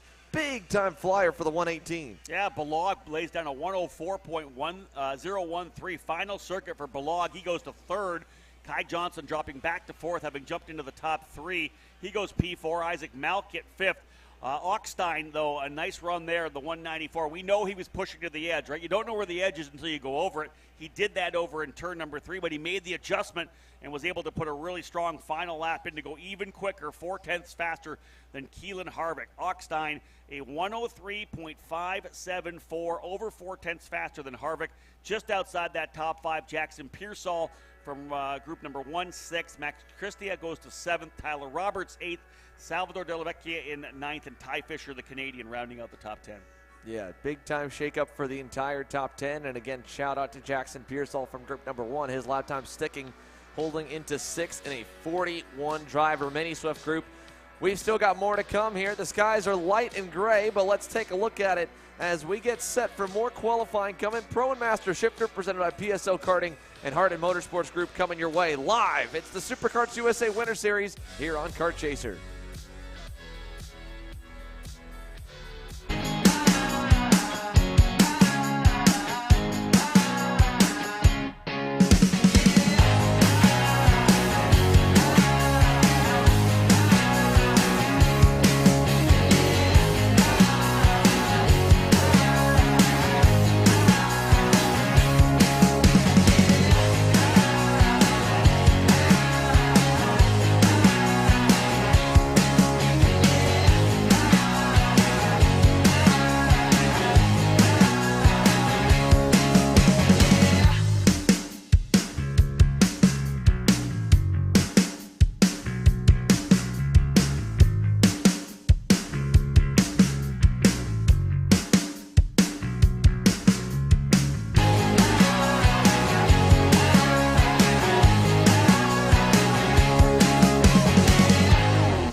USA, a top-level performance team with unmatched hospitality, offering a full-service driver development program with year-round testing available in Miami, Florida, and the official North America racing team of Parolin Racing Chassis.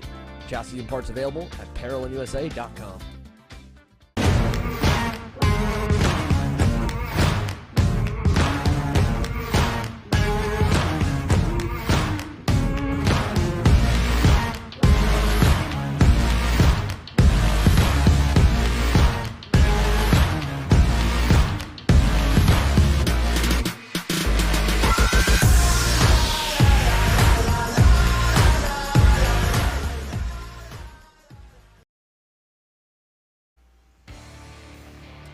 Keeping an eye on the weather forecast to see what we're going to get for the remainder of the day. Earlier in the day, it looked like things were going to kind of taper off, potentially to about 40% around 2 or 3 o'clock in the afternoon. We'll keep an eye on that. The rain may taper away before we're all said and done. And, you know, Xander and I talked about it earlier that that's when you get that transition between the wet and the dry. You could see a couple of drivers potentially going for the dry tires as the track starts to change. That always makes things exciting and has maybe a driver who steps things up. Sarah Bradley was the one that did it last time we were here in January. She put the slick tires on. The track was starting to come in. Had she not been involved in an incident where people wrecked in front of her and she got caught up, I think she probably could have got to the front of the field. She stormed her way back up, I believe, into the top 10 when it was all said and done. But Xander, if we do get a transition from the wet to the dry, you know there's going to be that one race where someone's going to roll the dice, put on the slicks, and either fail miserably or put on a show. It definitely is exciting, and that'll happen a lot here more than anywhere else because you've got a few sections on the racetrack. The sections that flood the most are obviously the ones that stay wet the longest, so you don't have a consistent drying pattern across the racetrack. A few turns will still have standing water, and the rest of the racetrack will be dry. So you don't want to burn the rain tires up, but how much do you lose in those corners? We don't really know going the opposite direction because obviously we learned too much last month. The other half, you got that Florida sun. If it comes out and it's beaming down 80 degrees like it was yesterday, I mean, this track will dry very, very quickly. And we're already seeing the rain lighten up a little bit. It's not fully stopped, and when it seems like we're in a little bit of a gap, got more coming, and then we were just looking during the commercial break as well, like you mentioned, that it might fully clear out for the main events. We did also get an update here. 8 laps, the distance for pre-finals. All pre-finals have been shortened to 8 laps across the board. So that's going to be big news. Obviously, that sounds short, but with the longer lap times here, as long as the track stays wet, I mean, that still is going to be close to the number of minutes they're on the racetrack. It's going to be very similar track time for sure. We got some great images here of watching Alan Isambard and Danny Formal go at it. Formal was throwing it down. He was attacking this track, pounding the curbs again. He is P1 by almost 0.4 of a second, 58.812. And that's not normally how you would see a driver attack the rain, Xander. As you know, maybe more precise, getting that outside line. Literally, and we're watching, again, on board there, checking out Danny Formal, just absolutely working it. Here's the 237 Leading Edge Motorsports Formula K. He and Greg Bell have been a formidable pairing over the last number of years. They won at the Super Nationals. They won at the Rock Vegas events. And Formal absolutely attacking this racetrack. You can see, though, you talked about the upper body weight, right? He really look at how he leans over the outside tire, doing whatever he can to get that tire to bite, getting the inside rear to lift. Danny Formal is one of the more physical drivers on the racetrack. Yeah, I mean, if he wasn't so good in the dry also, you could call him a rain specialist. But he definitely loves to abuse his body, both in leaning to every single outside inch of the go-kart in the corner to get the weight distribution where the kart will rotate. Again, the reason why he's leaning to the outside, you'd only think in other forms of motorsport, ooh, little mistake from him, that you'll want to lean to the inside. And he kind of does going in. But he's leaning to the outside because without a differential, the way that the karts rotate and turn is that the back inside tire is lifted up off the grounds. Well, if you move all your weight to the outside tire, you lighten up the load on the inside tire. Hopefully, you're getting a little more wheel jack and easier rotation. And between that, of course, in the center, and just how much he uses the curbing to kind of lift the kart up and pivot, that helps him a lot as well. Alan Isambard at the moment is down in 5th, right behind championship rival Billy Musgrave. We went over, Rob, how many classes are locked up.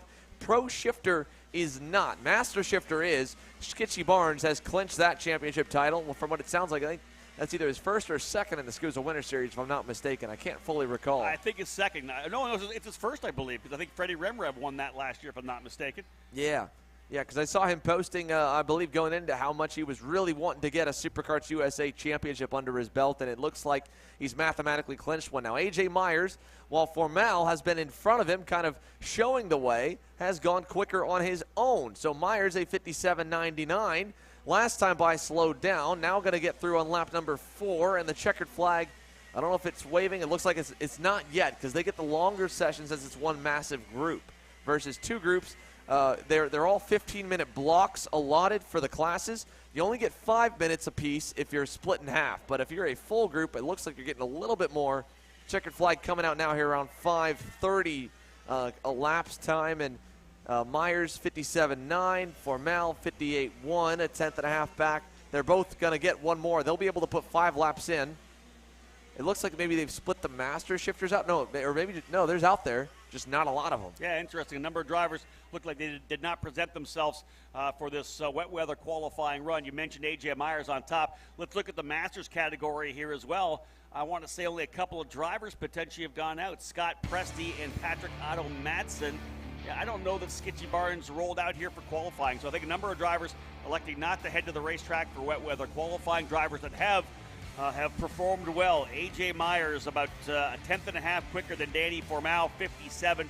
9.94 for Myers, the only driver into the 57th. Formal improving on lap number 4 to go a 58.151. David Greco in the Burrell Art for PSL Karting in 3rd. Billy Musgrave 4th as he out-qualifies his championship contender Alan Isambard 4th and 5th. Nikita Farnika in 6th. Amy Rule 7th. Freddie Remrev in 8th. 9th, Calvin Ming. 10th is Levi Wosek. Scott Presti and Patrick Otto Madsen, the only 2 Masters drivers to take to the track. So Pro and Master Shift are getting their qualifying run in. We only have a couple of categories left to go. We'll go through the rotation of X30 after this quick break. It's Junior, Master, and Senior. We'll cap off qualifying here on Kart Chaser. Don't go anywhere.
Championship Sunday qualifying continuing here in Homestead. If you followed along here on Kart Chaser, we've had significant rain throughout the early part of the morning here right now, kind of tapering off a little bit, I think, to a certain extent, but still a very wet racetrack as we head now into the final 3 categories for qualifying, with the X30 Juniors onto the track right now, and drivers positioning themselves to get things underway. And again, the reconnaissance lap, first time out there. Xander getting a feel for where the water is still there. They're going to obviously get some feedback from some of their team members who have been on the racetrack before. But as you said, this track's going to continue to evolve. Where we had standing water is going to get pressured away. It's going to drain off a little bit. The conditions will change. Track conditions will change throughout the day. Yeah, we're getting lucky right now with this little gap where things are lightening up and still having drivers on the racetrack, because that'll buy us some time. Like we talked about here, this racetrack being right at sea level, maybe a foot or two above. Well, we got a – never mind. But the biggest problem that this racetrack has is drainage.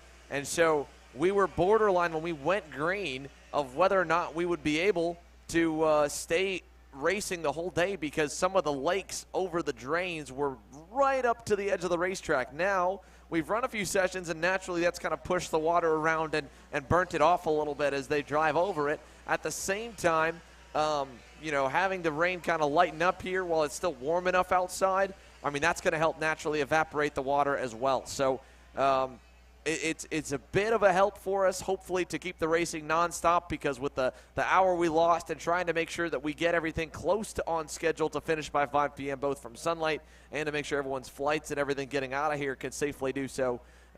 We're definitely in a lucky spot right now, and the X30 Juniors, I'm sure, are pretty happy about it, because they can go a little bit faster here. Now, this group is split in 2, just like many others. And so with the track drying, this is where, like we've talked about, group number 2 is going to be at a major advantage when they get to go on the circuit. Yeah, with the track changing with every session, we'll see whether or not those group 2 drivers are quicker. Guys on the racetrack now, though, to get things underway for X30 Junior category, brought to you by Speed Lab Racing Engines, and we'll see who draws first blood. Leonardo Scorpioni quickest out of the gate, then Sebastian Weldon lays down a 101.902. So it's Weldon, Scorpioni, Max Taylor, G3 Aguirre, and Alex Mercado, the early Fast 5, as drivers just getting a feel for these challenging conditions.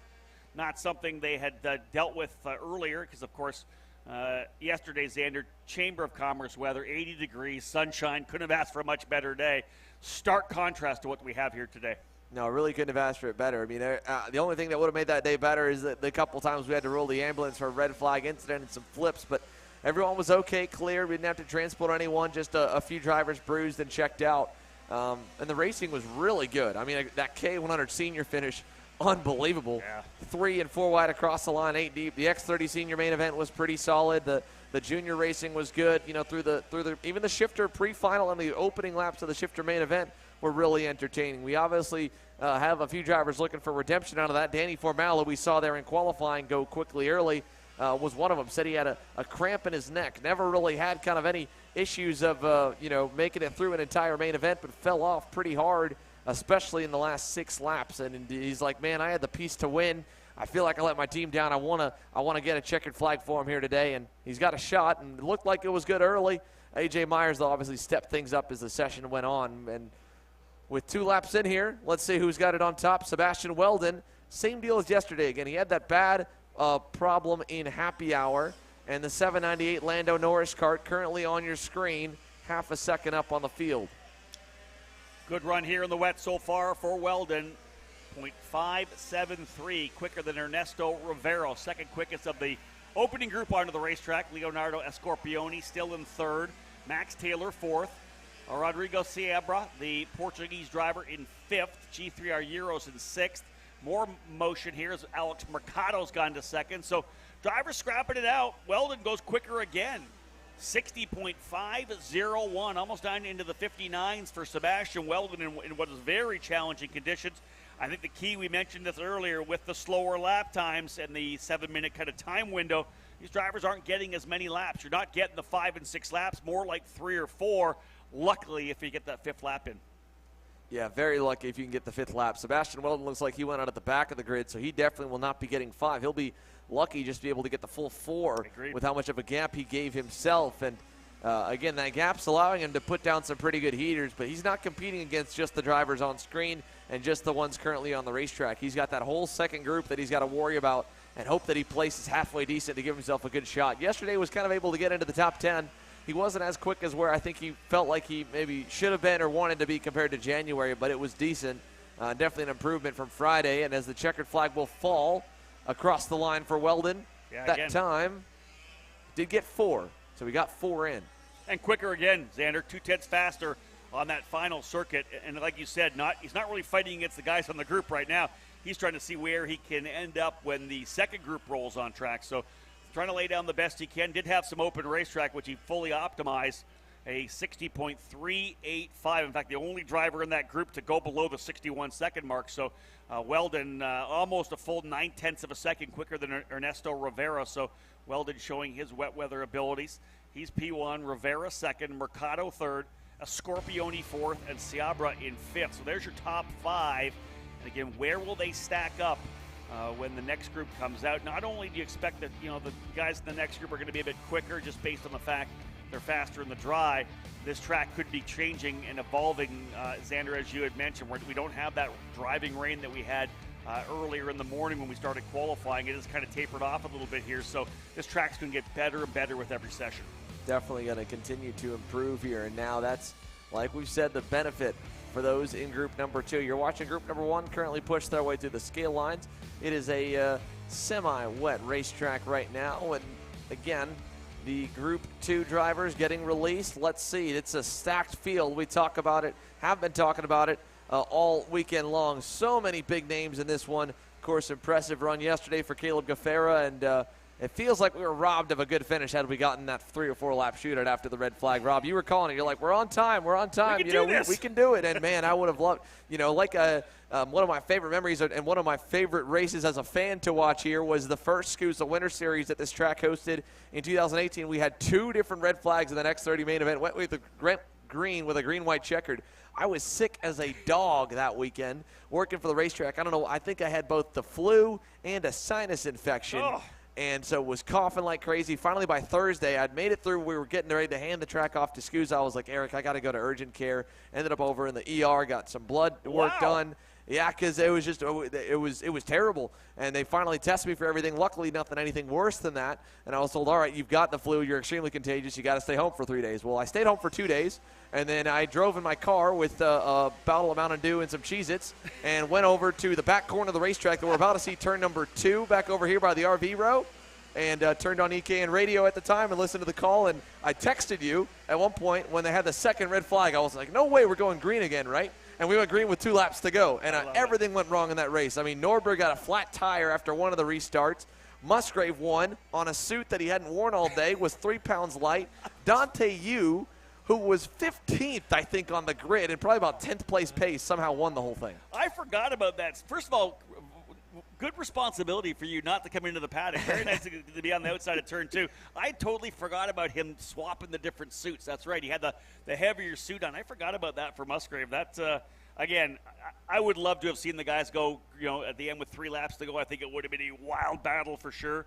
When we went red there, I would like to have gone back to green. But, again, there has been some great memories for sure. And, yeah, I totally forgot about that suit deal. That DQ for a light suit. That was wild, yeah. And it was wild, too, because, I mean, that race was just a battle in the front pack start to finish. Yeah. And it was the one moment in the race with 2 to go, or maybe 3 to go, whatever the restart was, where he had just gotten away and they battled for second just enough, and they were hunting him back down and came up a lap short. And it was frustrating because, again, he was far from one of the quicker ones. And look at this shot here. Stephen Miller. Oh, and around he goes there out of turn number 4. There were multiple drivers wide. I think Cooper Beasley was one of them as well. All getting in the dirt and the mud, and look at that. That is no longer a white front bumper. Oh, it's not. Yeah, pull the hose out and clean that one off when he gets back to the paddock. And we have seen a lot of drivers struggle coming out of turn number 3. The cart's still kind of transitioning and the weight not lined up when they get to the curbing on the outside of that corner. We've seen a lot of drivers hit that and then lose the rear end, a number of them during qualifying. And that could be an issue throughout the main events as well. You can see a shot there coming out. You drop the wheel. It really upsets the apple cart, and you've got to get things dialed back in. So again, Weldon, we talked about how good he was in that opening session, a 60.385. Brandon Carr has now gone to second. I hate to use that, that stereotypical deal that he's a British driver and if they get rain there, but it's the truth. They do have an opportunity to run in the wet weather a lot more. So the UK driver Brandon Carr for Bennick P2. Caleb Gaffera in third. Michael Costello, the other Bennick driver, up into fourth. Ernesto Rivero holding on to fifth. Miller was wide there again. It went for another run through the dirt. And pushing it every Cooper time. Beasley here just getting back going also as we were going through there, had spun over in turn number 3. But back to it, like you said. Yeah, Weldon, Carr, Gaffera, Costello, and Rivera. So the top 2 drivers, Xander, from group number 1, still P1 and P5. We'll see what happens with Carr, Gaffera, and Costello if they can find a little bit more. They're not going to get a lot of laps. We know that the driver's able to get 4 in the books. The last one the best for Weldon. He's now 3,500ths up on Brandon Carr, who just turned a good lap here as well. Gaffera is a full 0.6 back, so it looks to me like Brandon Carr could be the driver to displace Weldon from P1. Yeah, very much so. I mean, all he needs is 3.5 hundredths, and it looks like we've got Miller around in turn number 12 also. So he has gone for another spin, working the final lap. Let's check out Brandon Carr here. He's just coming into view in the infield section through turn number 8. And a very narrow line coming into that corner. Inside line. Yeah, which is, you'll see that. I mean, again, most of these guys go on the outside. There's a good example of the differences. Caleb Gaffera down to the bottom. Max Garcia, Aiden Ingrata on the screen there around the outside. Let's see what Carr does here. Going into turn number 10. Yeah, kind of about the middle, but it's more of like a later apex almost. And not much curb on the outside. Not going out to that runoff area. This may be the last lap as well. Let's see if the checker flag flying when he comes across. Did not see it there. Indeed, yeah, checker flag is flying. I think that Carr may get one more lap. He wasn't able to get him there. Did a 60.888. Caleb Gaffera holding on to second. Teddy Musella jumping up into the 5th position. Driver of the Pacific Northwest for Rawlison Performance Group. Hudson Schwartz goes P3. A lot of action here, Xander, in the final circuit. Yeah, Hudson Schwartz, nice run there. Jacob Kolar was leading this train for a good bit. Michael Costello involved in that group as well. There's Caleb Gaffera, yesterday's winner. Max Garcia, yesterday's runner-up, right behind him.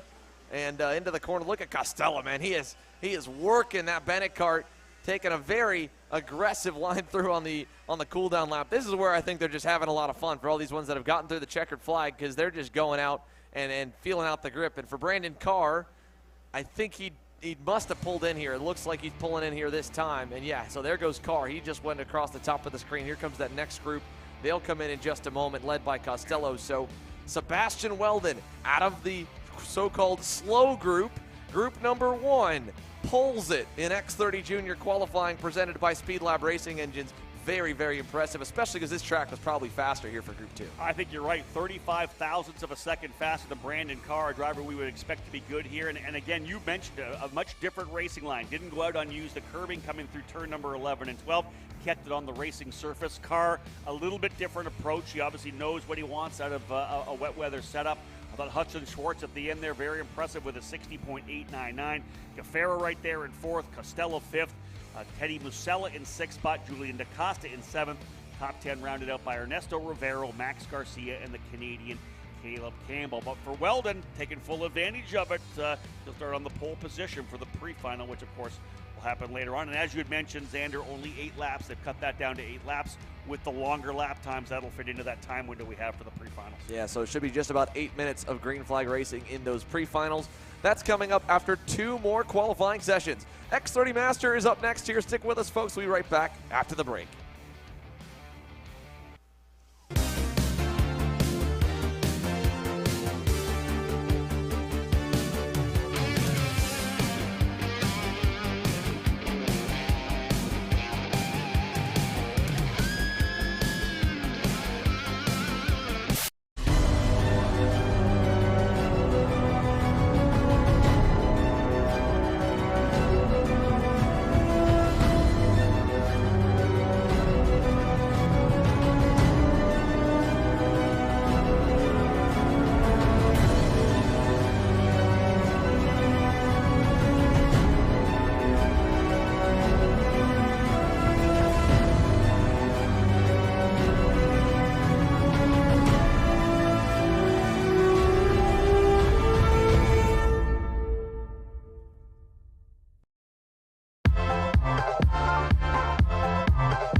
Xander, in the during the break here, talking about the fact that possibility that we could get back on time schedule. Now, we know potentially more weather coming in. We'll look at that when we get an opportunity. But track kind of speeding up a little bit here, getting a bit quicker with the sessions lined up with 15-minute windows for each category for qualifying, because we're essentially running 2 7-minute sessions for the split classes, only the 7-minute session for the regular classes within a 15-minute window.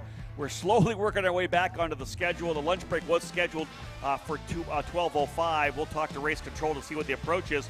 But this track is definitely drying out from what we saw an hour ago. Yeah, definitely drying here. We're seeing the lap time slowly get quicker and quicker. Granted, the X30 Jr, the X30 Master, and X30 Sr classes do have more horsepower than your KA and your Mini and Micros, but it does seem like we're having less standing water. I mean, you can visibly see that here. Drivers are still on the limit. I mean, right there, the first couple on through, Luis Schiavo, Mario Barrios, were hanging the rear end out. But I do believe we're getting a slowly drying racetrack. The downside is we still do not have the sun out yet, so that's not going to help us aid in drying out the parts that aren't getting driven on. And look at this interesting line here from Luis Schiavo. He was all the way down on the inside, then kind of moved out under braking, but not all the way out to where that big puddle was. And you can see right here this run from 9 to 10, mostly dry on that straight. Lots of standing water here into the final sector. Mostly cleared out from 11 to 12, and then plenty of standing water down the front straightaway.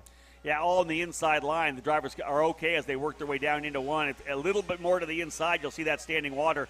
Nonetheless, lap time starting to go in here now. Luis Schiavo with the quickest out lap so far, 61.706. Danilo Ramalho in second. Mario Barrios third. Yuri Gaspar fourth. Tom Gerstner fifth. Michelle Garrido in sixth. Dan Breitenstein seventh. We have not seen S.H. Moon take to the racetrack as of yet. So 7 drivers presenting themselves thus far. Following now, Superkarts USA Pro Tour reigning champion in the X30 Masters category, Mario Barrios for Rollison Performance Group. Keyed back in on Luis Schiavo, fastest driver on the racetrack. Schiavo put a ton of pressure on Ramalho, Xander, throughout the main event. Just didn't seem to have enough to pull the trigger. He followed him all over the last 5-6 laps, but even on that final circuit wasn't able to get away by. Yeah, definitely was close, and again, there was a lot of stuff that kind of made you and I scratch our heads during that main event too. I mean, he pulled over, let Ramalho by at one point. Right. I mean, there was and then Barrios. I mean, both in the pre-final and the final, went from fastest on the racetrack to monster trucking to the outside at turn number 9. Indeed. And then he came back and was looking really quick again, and then just kind of faded. Yeah. I mean, I don't know what, and I've said it, I think, back at the SKUSA Winter Series, and even when he was running at the Rock Winter Tour earlier this month, he's one of those drivers that just confuses the heck out of me because, I mean, he'll be so fast for 5 laps, and then for 4 laps, slow down 4/10, and then he'll find it again, right? You won't think like, oh, the cart fell off or something broke, or maybe he got tired. No, it's inconsistent. Yeah. And again, that's a lot of drivers will deal with that, right? When you're working at a group like Rawls Performance Group and with the team drivers and all the coaching, that's what every one of these teams tries to get, right? Everybody's looking at the micron at the end. What kind of consistency can you get in those lap times? And that's the key.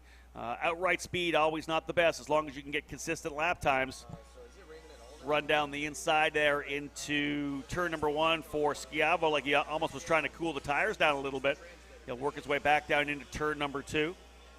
No rain falling here trackside, so that rain has now subsided. So the track itself will continue to dry, continue to drain off. Schiavo still on top by almost 0.3 of a second from Michel Garrido, who has gone up into second. 61.060 for Schiavo. Garrido now runs second. Ramalho third. Barrios in the 4th position. So Luis Schiavo trying to see if he can't put himself on the pole position for the pre-final. Again, they will be shortened 8-lap pre-finals. We'll see how things go with the track conditions before Superkarts USA confirms our main event laps. But it will be 8 laps for the pre-finals. And as we run right now, Luis Schiavo with a hold on the provisional pole position for the pre-final for X30 Master. Xander, interesting line for him coming out of the corner as he's kind of rolled to the inside of the racetrack. Coming down, almost like he was trying to cool the tires down, but I don't really need to do that because if you go head down into turn number 2, there's enough standing water there as well. Checker flag is flying, though, to end this X30 Master session. That'll wrap things up. The category brought to you by the Rawlson Performance Group. Luis Schiavo still a half a second faster than Michel Garrido, and we're wrapping things up. He is the quickest driver right now. He is the quickest driver, and again, we've got a whole lot of racing still to come, but for Rob and I, well, we want to give a little shout out to the snack bar. The Homestead track has a bunch of food trucks here. We got some bacon, egg, and cheeses. Yes. Finally, the rain going away. You know, it seems like the vibes are kind of back on the up. So X30 Sr Qualifying, we're excited for it. Racing's coming our way, and it's going to be really interesting to see this track slowly dry up, Rob. Yeah, I'm really excited to see which senior drivers can step up and make it happen. We've seen a number of drivers work their way forward, like a Sebastian Weldon, who was able to make it happen in X30 Jr. We'll see what happens here. Senior drivers firing things up. They'll be on the racetrack momentarily.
So our drivers now in the X30 Senior category taken to the track.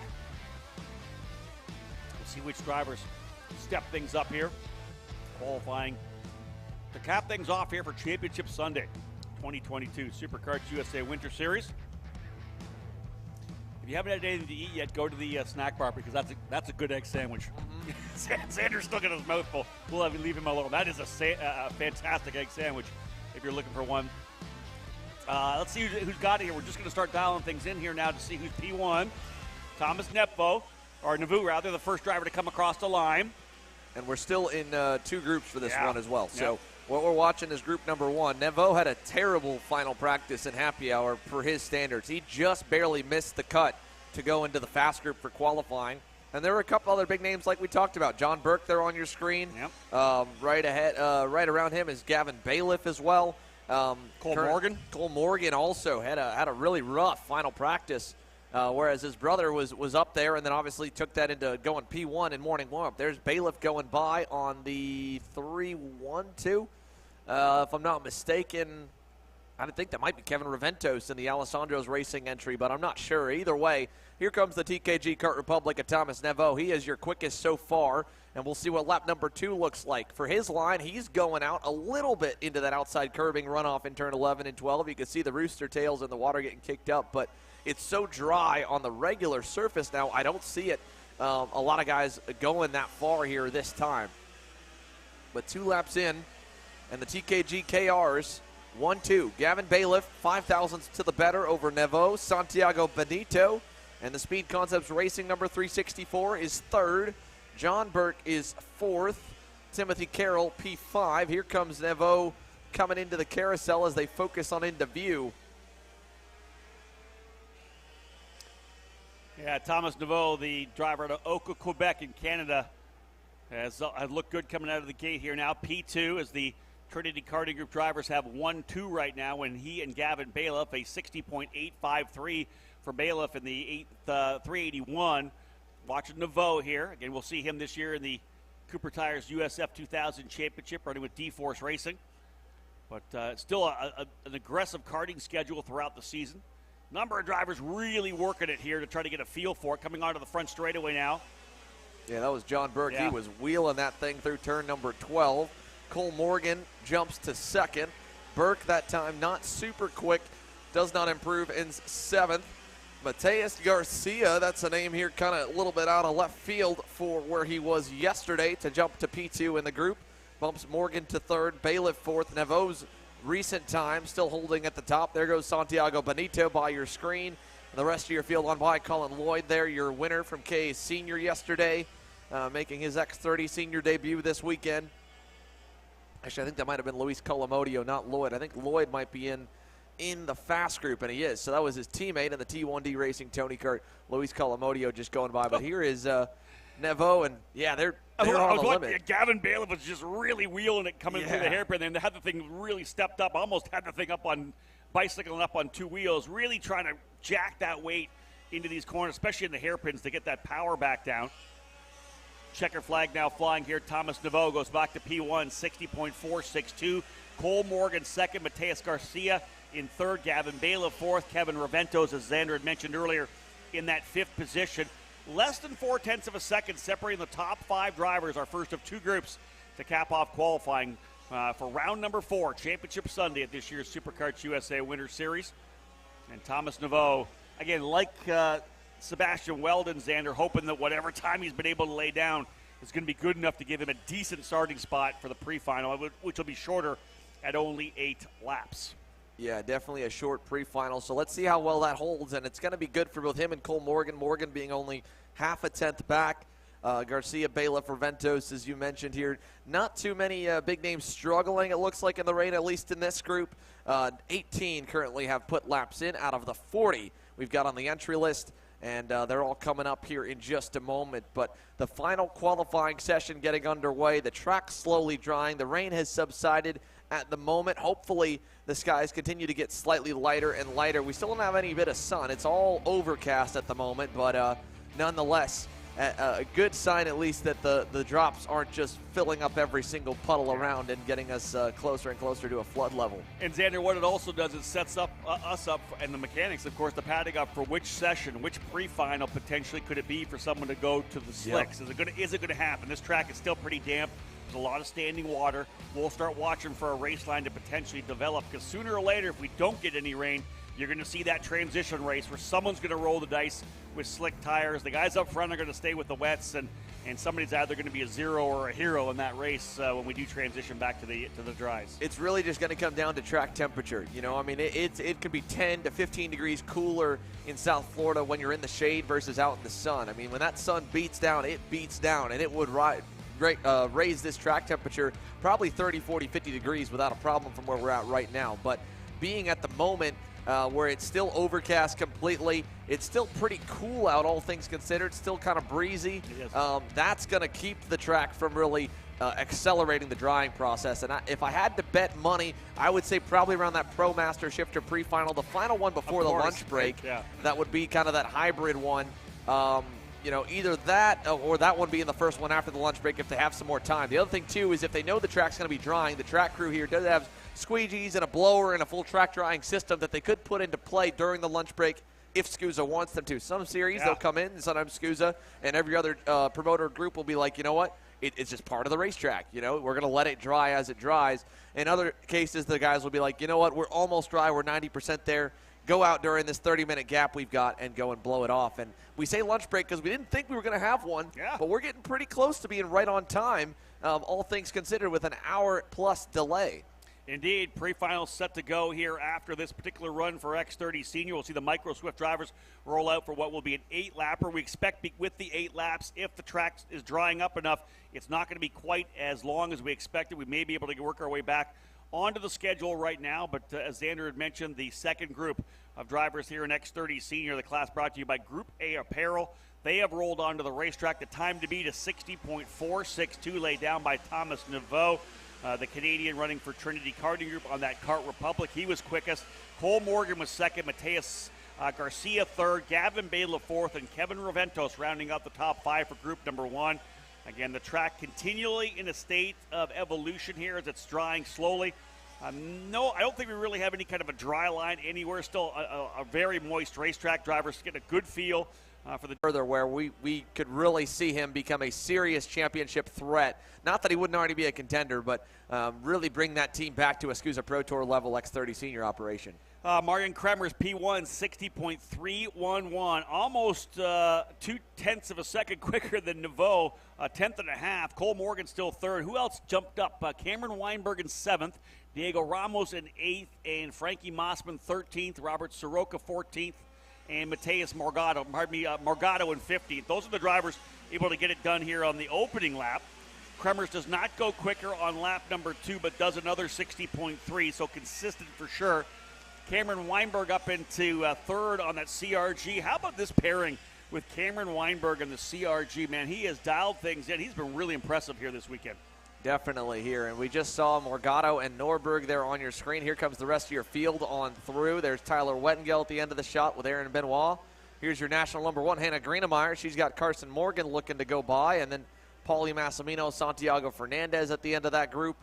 A lot of passing here on lap number 3. We'll see if there's any more on lap 4 because that'll be the money lap. Marian Kremer's a money lap has been just about every lap around so far. I mean, he is just dialed at the moment. Like you said, Rob, his hand's super smooth. Yeah. That's the biggest thing is, I mean, you watch him when he goes over the curbing, they're perfectly still and they hold position, and that's the biggest thing where versus landing and having the kart kind of readjust to you making an adjustment in the air. Yeah, and he goes purple once again, gets it down to a 60.514. Kremer's on that last lap, locking down about 2 more tenths of a second, but Mateus Morgado has worked his way up there as well. Morgado, a 60.176, is 22 thousandths of a second back. Alessandro De Tullio up as well into the 4th position. Cameron Weinberg still 5th. Noah Baker now up into 7th. Diego Ramos at 8th. Ryan Norberg rounding out the top 10. Yesterday's winner back now by about a half a second. Up front, though, it's Marian Kremers on the Burrell Art for PSL, leading the way by about just 22 thousandths of a second. Yeah, just a small margin back to Morgado. Morgado made that move when he made that lap when he was making a move on Ryan Norberg to go through to the lead. So that even, or not to the lead, but at least to pass him in turn number 1. So I'm curious if Morgado can find even more so on the final lap. There was Kremers. That time he went to the runoff, popped the curb in the final corner. He's experimenting a little bit, and it is quicker, Whoa. 0.3. Let's see what the rest of the field says. Ramos goes to 4th, Norberg to 2nd. Morgado, I think, caught the back of Cameron Weinberg on the final lap. So I think Mateus Morgado caught traffic, and that's what's going to mar him to 3rd. And Marian Kremers in only his 3rd event-wise North American start back in single speed. He told me he hadn't driven a single speed kart till Pompano Beach with Rock Winter Tour last month in nearly 3 years. Wow. And so to come back on that kind of level, ran top 5 all week, podiumed, obviously podiumed again yesterday, and now he ran up front yesterday and then finds himself here on the pole in the intermediate conditions that we've got here in Homestead. And that'll conclude qualifying. Rob, let's take us through here the top 10. Yeah, 0.3 quicker Kremers than Norberg, the only driver to break the 60-second mark of 59.814. Last lap for Kremers on the PSL machine. Ryan Norberg, impressive there, jumps himself up into 2nd in the last lap of 60.127. Just a bit quicker than Mateus Morgado in 3rd, Carson Morgan 4th, and Diego Ramos rounding out your Fast 5. Thomas Naveau from the opening group holding on to 6th, though a quality performance for the Canadian to put himself on the outside of row number 3 for the pre-final. Alessandro De Tullio in 7th, Cameron Weinberg 8th, Cole Morgan 9th, and Noah Baker rounding out the top 10. That will cap off qualifying. Track most definitely evolving here throughout the day. We've got pre-finals coming up next. We'll roll into the category of Micro Swift. Don't go anywhere, folks. Live coverage all day long here on Kart Chaser.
Parolin USA, a top-level performance team with unmatched hospitality, offering a full-service driver development program with year-round testing available in Miami, Florida, and the official North America racing team of Parolin Racing Chassis.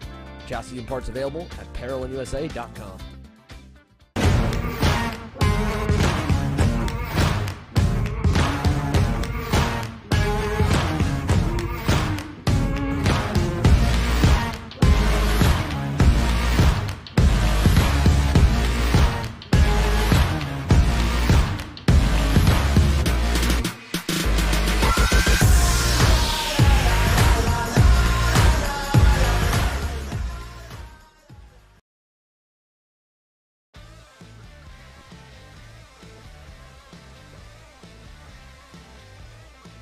Time to go racing here for the first time here on Championship Sunday. Our pre-finals getting set to go. Micro Swift will kick things off. We'll follow it up with KA100 Jr, KA100 Sr. Don't believe that we're going to have a lunch break. I think we're just going to lock and load and go through it with what we have here.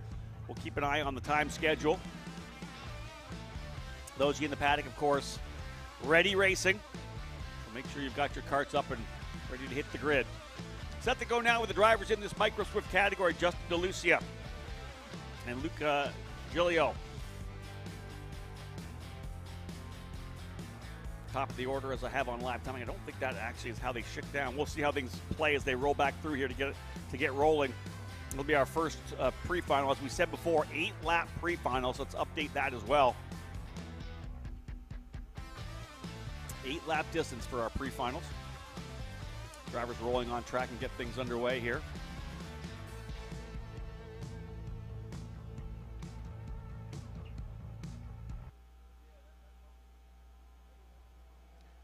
Field getting set to roll. We are racing.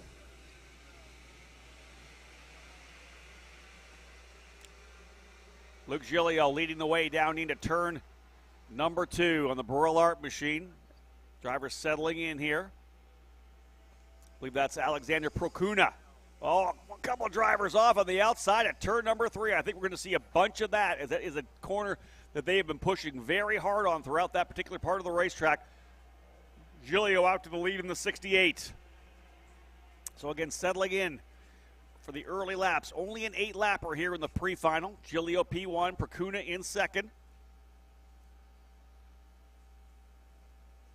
First time down into turn number 9 out of here. This great camera shot out of 9 down into the 10, 11, 12 complex. Giglio the leader in the 68. Again, all the drivers still on their treaded MG tires, the wets. Some trouble for a couple drivers coming through turn number 10. Yellow flags flying, still a little bit of contact through there. So a little bit of chaos here in the opening couple of circuits. Giglio, Procuna, Fernandez, Waltz, and Nanum. Top 5. Ashton Woon up into 6th position. Jaime Garcia 7th. Lucas Correga in 8th. Kai Mars 9th. And Santiago de la Vega rounding out the top 10. Got to scroll down to the guys from yesterday. Alessandro Truchot down in 14th. Cameron Marsha 15th. Again, a number of the drivers that we saw running up front with some issues here early. So again, underway for our first of what will be 8 pre-finals for the 9 main events. 8 lappers. And it's still Luke Giglio leading the way in the 68. Coming to put 2 laps in the books here. Nice run in the works for Luke Giglio, who has a good amount of experience locally and regionally, but is getting his first full national season together here in 2022. Made a handful of starts in 2021. The Burrell Art driver, I believe he's under the Motaz Sport banner. He is, yeah, from Georgia. And actually from one of our partners, Atlanta Motorsports Park, supported driver as well. And so he is doing them proud, leading the way over the number 66 of Procuna, as you mentioned, Rob. And then it's a big and growing gap back to Benja Fernandez. If they can pick it up, they could close it. But right now it was a second added to it as of last time by.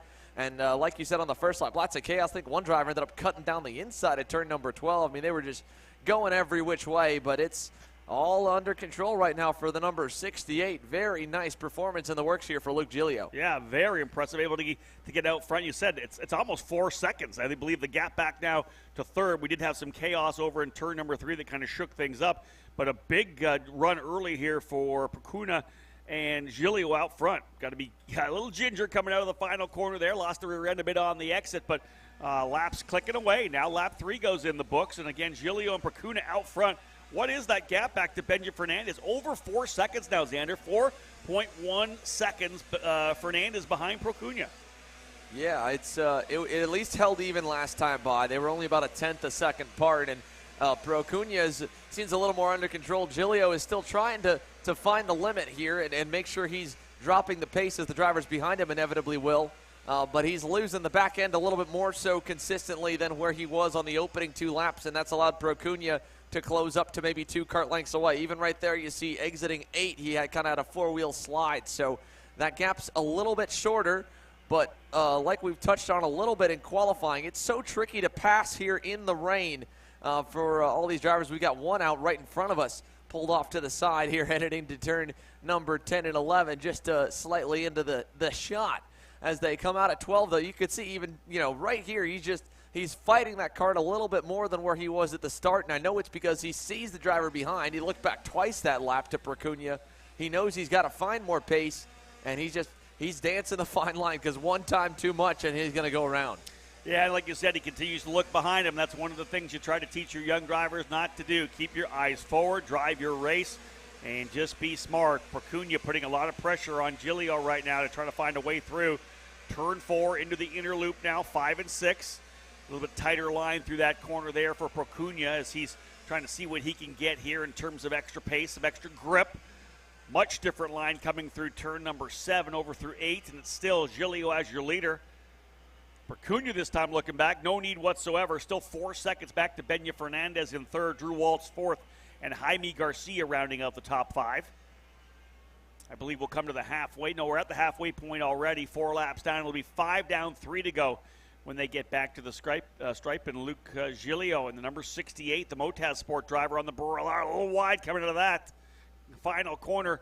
Got that drift coming out of there. Xander had to put a bit of wheel into it, maybe get off the throttle a bit, but there's no doubt that Giglio pushing still as hard as he possibly can. Yeah, he is still digging for more. Looking back, monitoring the gap, and right now Procuna, I think, he's not been really aggressive in terms of showing his nose even down the inside or peeking out. He's just kind of following at the moment and taking where the race gives him. So I don't think Giglio's got a lot to worry about because having the outside lane preferred to entering on the outside lane into the majority of the corners, that means someone's got to really dive bomb and then hopefully slide up in front of you for them to be able to take the spot. And I don't think Procuna wants to be that aggressive right now. And Giglio, this lap, looking a little bit better, a little more put together, pulling back away, probably doubled that length here in the last half lap or so. It'll be 2 to go when they get back to the line again. Shortened 8 lap sessions. Of course, a lot longer lap time here in the more difficult wet weather conditions. So they'll still have essentially the same time window for these events. And we're seeing a really good battle here up front for the race win. Big run there for Procuna. He's thinking about going to the inside. Little tap on the bumper as well. Procuna starting to put the pressure here on Giglio for the lead. He gets a good run out of turn number 1. Giglio continues to look over his shoulder. That's not what you want to do when you're looking backwards. You're not focusing on where you need to be.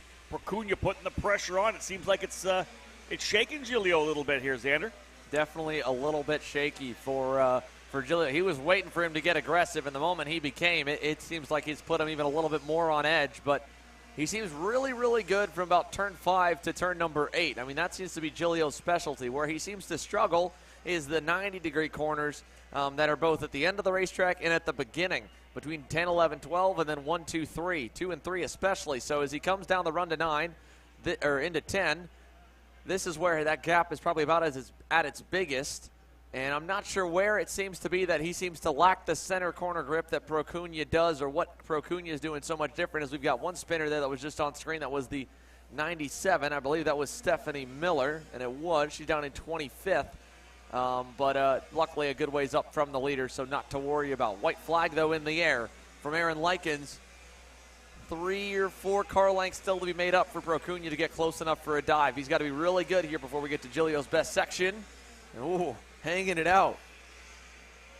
Final lap for the drivers here in the Micro Swift categories. We're underway with our pre-finals. 8 lappers. We'll see the drivers in KA100 Jr up next. And Luke Giglio on the 68 Motaz Sport Borel Arc continues to set the pace. Had some challenges there just past the halfway point from Alexander Procugna, but not able to pull the trigger on it there. So Giglio able to hold him off. Final time through the hairpin of turn number 9, and they'll work their way down to the 10, 11, 12 complex. These two drivers, if they bring it back to the line, will be your front row starters for the main event this afternoon. They'll work their way out of the final couple of corners. And again, solid run there for Luke Giglio as he takes the win in the pre-final. Alexander Procugna in second. Benja Fernandez coming back 3.8 seconds. Clawed a couple of tenths of a second back, but Benja Fernandez ends up in third. Drew Waltz in fourth. Jaime Garcia in the fifth spot. Lucas Carrega in sixth. Alessandro Truchot fights his way back up, 13th up to 7th. That's going to be interesting for Truchot.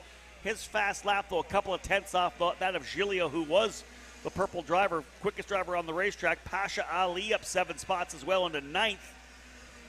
And rounding out your top 10, Santiago de la Vega. He is the 10th place driver. Ashton Woon ends up in 11th. So our first race in the books, wheel-to-wheel, pre-final for Micro Swift. From here, we'll head into KA100 Jr. Those drivers lining up on the grid. Don't go anywhere, folks. It'll all be live here on Kart Chaser.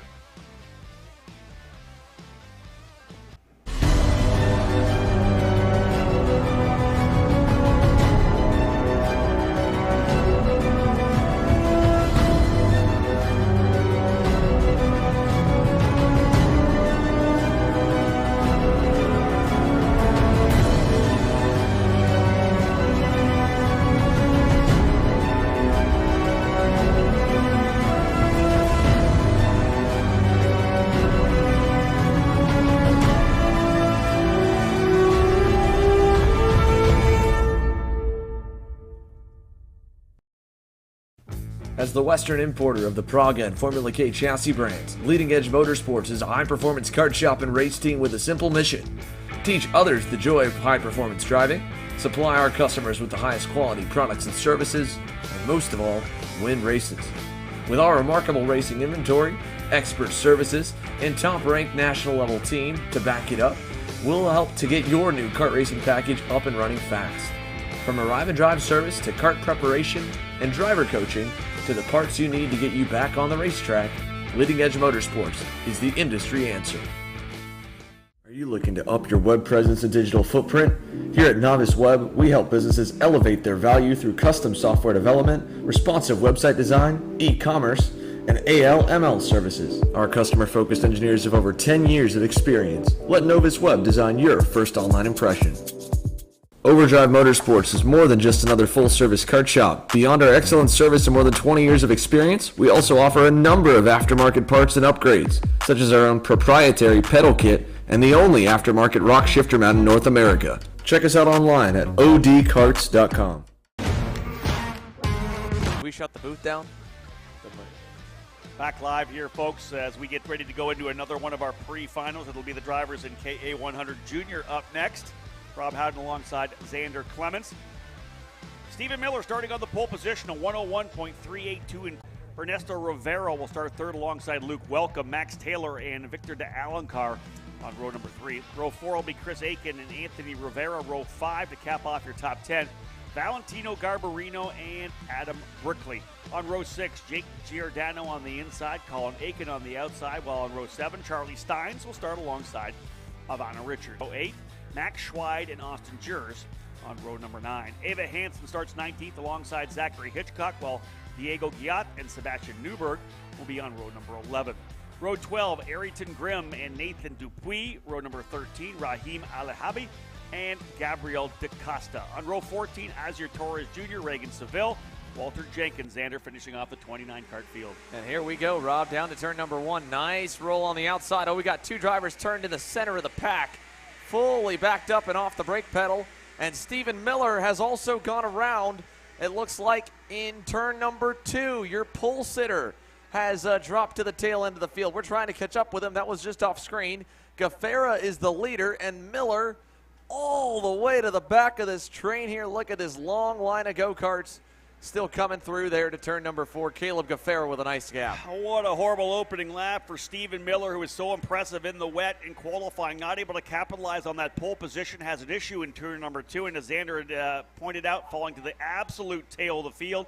Miller will have his head down, trying to work his way back forward. Xander, one thing to talk about throughout this race will be the changing conditions. We looked at the weather app. It showed us 100% here at noon. The weather has changed a bit. We're actually seeing no precipitation for the remainder of the day. This track could continue to get better and better, and if we don't see any more rain, eventually we're going to have that transition race where someone's going to roll the dice on slicks. And we're not far from it here, Rob. The sun is starting to make it a little bit lighter. It's still overcast, but it's definitely heating up a little bit. So they've obviously still got standing water in a good section of the racetrack. Every bit of the track's dark. I think probably by the end of KA Senior, we're already seeing a little bit lighter when we zoom out on this section from 3 to 4, a slight drier line. I won't call it a dry line yet, but it's coming, and that's where you get to see the lighter pavement. So looking through the first lap here, Ernesto Rivera, currently what we're on, a newer driver towards the pointy end of the field. He is second. Max Taylor, again, your front runner from yesterday in KA Junior, and a top 5 qualifying result, currently in third in the Full Tilt Racing, Mike Doty Racing Lando kart. And a little gap back to Luke Welcome in the 4th position, while Caleb Gafera leads your field here to turns 9, 10, 11, and 12. Let's go ahead, since things have started to at least settle out up front, send it down to our Kendall Head. She is on the grid with Mr. Aiden Rudolph. Talked this morning before you went out for qualifying, and the first thing you told me is that you wanted to go P1. Can you kind of describe how the track was this morning when it was absolutely pouring? Yeah, I mean, honestly, the driving line itself wasn't far off of normal. A couple corners, you run the rain line, but honestly, it wasn't too bad. How do you think the track is going to be now since it's starting to dry up heavily? Yeah, I mean, I'm sure later on in the session it'll start drying up. We'll be on the dry line. Hopefully, the tires last that long. All right. Well, good luck today. Thank you. Thank you, and back to you guys in the booth. Xander, some pretty, I think, good insight there from Aiden Rudolph. He knows that by the end of the session, very similar to what you just said, right, that at the end of the dry line is going to start coming, KA 100 Senior. We could potentially see somebody roll the dice because really all the KA Juniors are on the grid right now. I don't know that we'll see anybody trying to go slicks as of yet.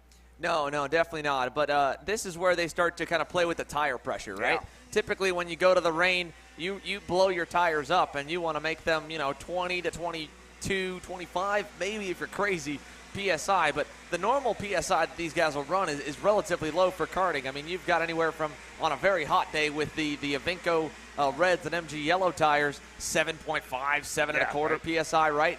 And even then the newer compound for the medium classes, like these KA classes, the Avinco blues, the MG reds, I've seen guys run pretty low with those too, 8 or 9 PSI to maybe 12. So they're going to start inching the pressure lower and lower down. If I were to guess right now, you're probably going to be around a 12 PSI rain tire because it still is wet, but you're not really going through puddles consistently where you need that tire to be blown up and be stiff and kind of wick the water away. In this case, you're just looking for traction on a damp racetrack. And so you'll keep the tire pressure down to hopefully keep the heat down, and like Aiden said, not have the tire go away before the end of the session. So that's the big concern for all these drivers that they're lining up on the grid is what pressure to go with, what setup to drive, and you'll probably see a few of them on the pace laps drive into the puddles to try and cool those tires down so that way they'll last all 8 laps.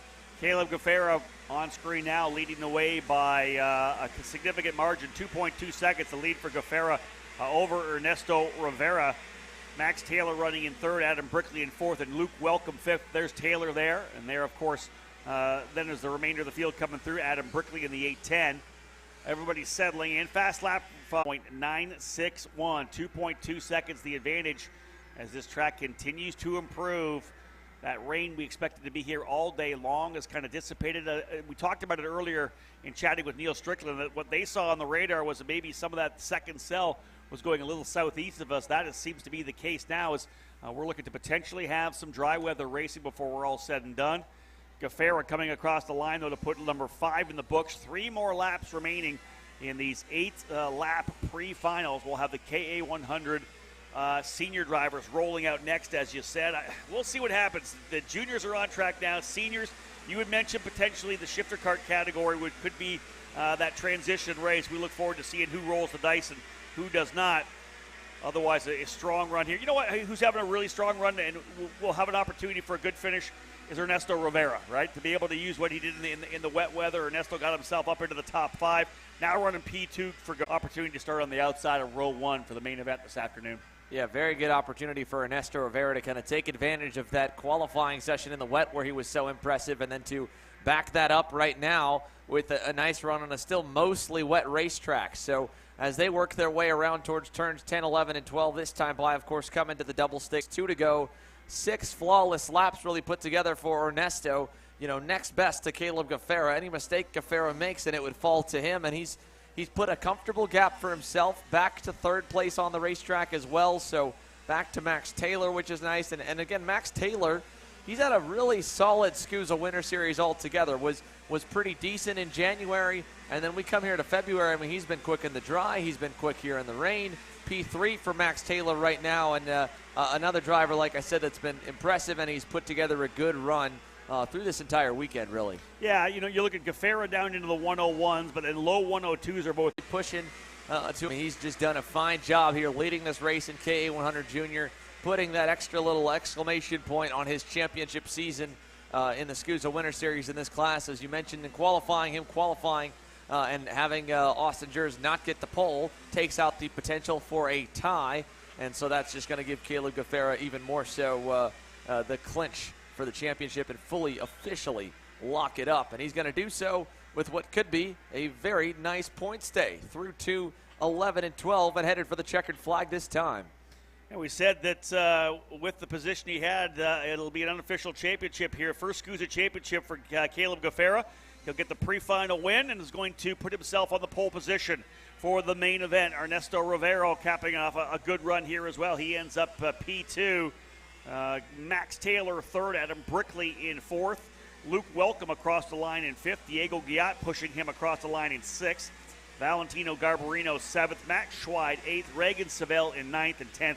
Ivana Richards. So she moves up 4 spots to get into the top 10. But here's Caleb Gaffera in the Rolson Performance Group Cosmic number 820. He'll roll it into pit lane.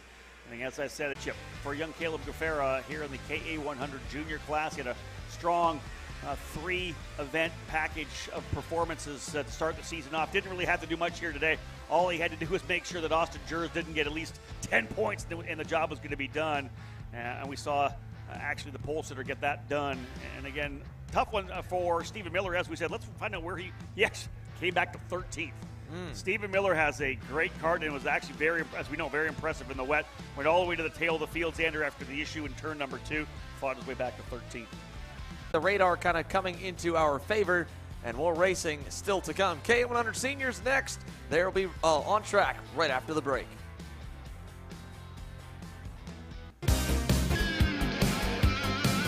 I'm David Serra, 18-time Australian karting champion, and we're launching Kart Class. Kart Class is an advanced digital training program that suits a driver who's just starting out in the sport, all the way to the driver looking to win a national championship.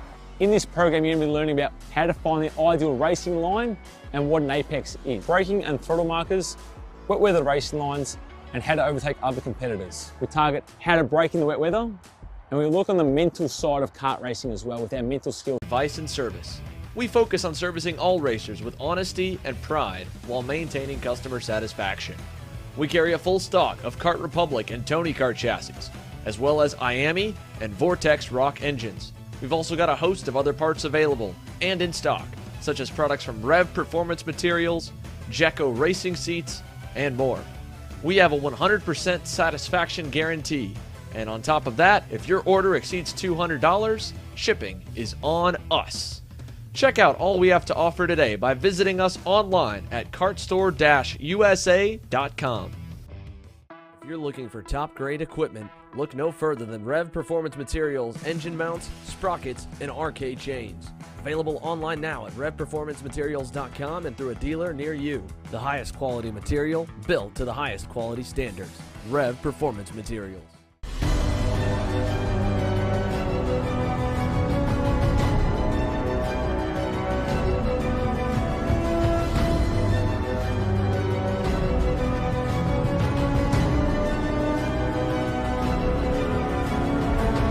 today, those 4 will be racing strictly for the checkered flag. Yesterday's winner, Colin Lloyd, winner after 2 bumper penalties in front of him. Actually, I believe 3 because he crossed the line, I think, at 4th. And it was a wild finish to the main event. We could be in for something similar here on a drawing racetrack. We talked with Aiden Rudolph before we got him into the go-kart, and he was saying, man, I just hope my tires last because, again, the rain has stopped. The track had a massive storm earlier this morning. Since then, not so much. So they're getting released off the grid now. We'll slowly pan around on over to the racetrack, and we'll keep our eye on the K100 Seniors. Rob, why don't you take us through our starting lineup? Aiden Rudolph starting on the pole position. As you had mentioned, a 101.175 in qualifying puts him P1 alongside Carson Morgan, the driver who has this championship locked. Morgan, the KA100 Senior champion unofficially of the 2022 SuperKarts USA Winter Series. Jeremy Fletcher will be on the inside of row number 2, two-time SKUSA Super Nationals winner back in December in both junior categories. Fletcher starting in 3rd alongside Peyton Phillips. On row 3, it'll be Kieran Rogers and Nick Terlecki. On row 4, Connor Ferris and Nikita Panaris. In row number 5, Jake Walker in 9th and Nicholas DeAndre in 10th. Row 6 will have Finnegan Bailiff starting alongside Josh Holtz. On row 7, Nicholas Bazzani and Colin Lloyd. Row 8, Alex Dancho and Gia Cicero. On row 9, Alexander Fotis will start 17th. Grace Hamard on the outside in the number 958. Capping off your top 10, and Nikolai Dukov and Gregory Pellet. And then on row number 11, Greg Campos alongside Jordan Hernandez. Ahmad Barazi scheduled to cap off the field of 23 drivers. On the front row again, Aiden Rudolph, Carson Morgan. Drivers into the staging lanes, getting set to go. Green, green, green. And Rudolph to the bottom of the racetrack, trying to get it to rotate. Can he get enough forward bite coming out of the corner? He does. Morgan shuffled off to the outside. He's going to lose 3 or 4 spots. Big spray, lots of standing water. Xander still into turn number 2. Quite a bit there into 2 and through 3. You're seeing drivers getting shuffled wide. Does anyone get put in the dirt here coming out of 3? Looks like Finnegan Bailiff was on the limit, but luckily everyone makes it through and into turn number 4. Watching the whole field come on through the carousel, and we'll pick up our leaders.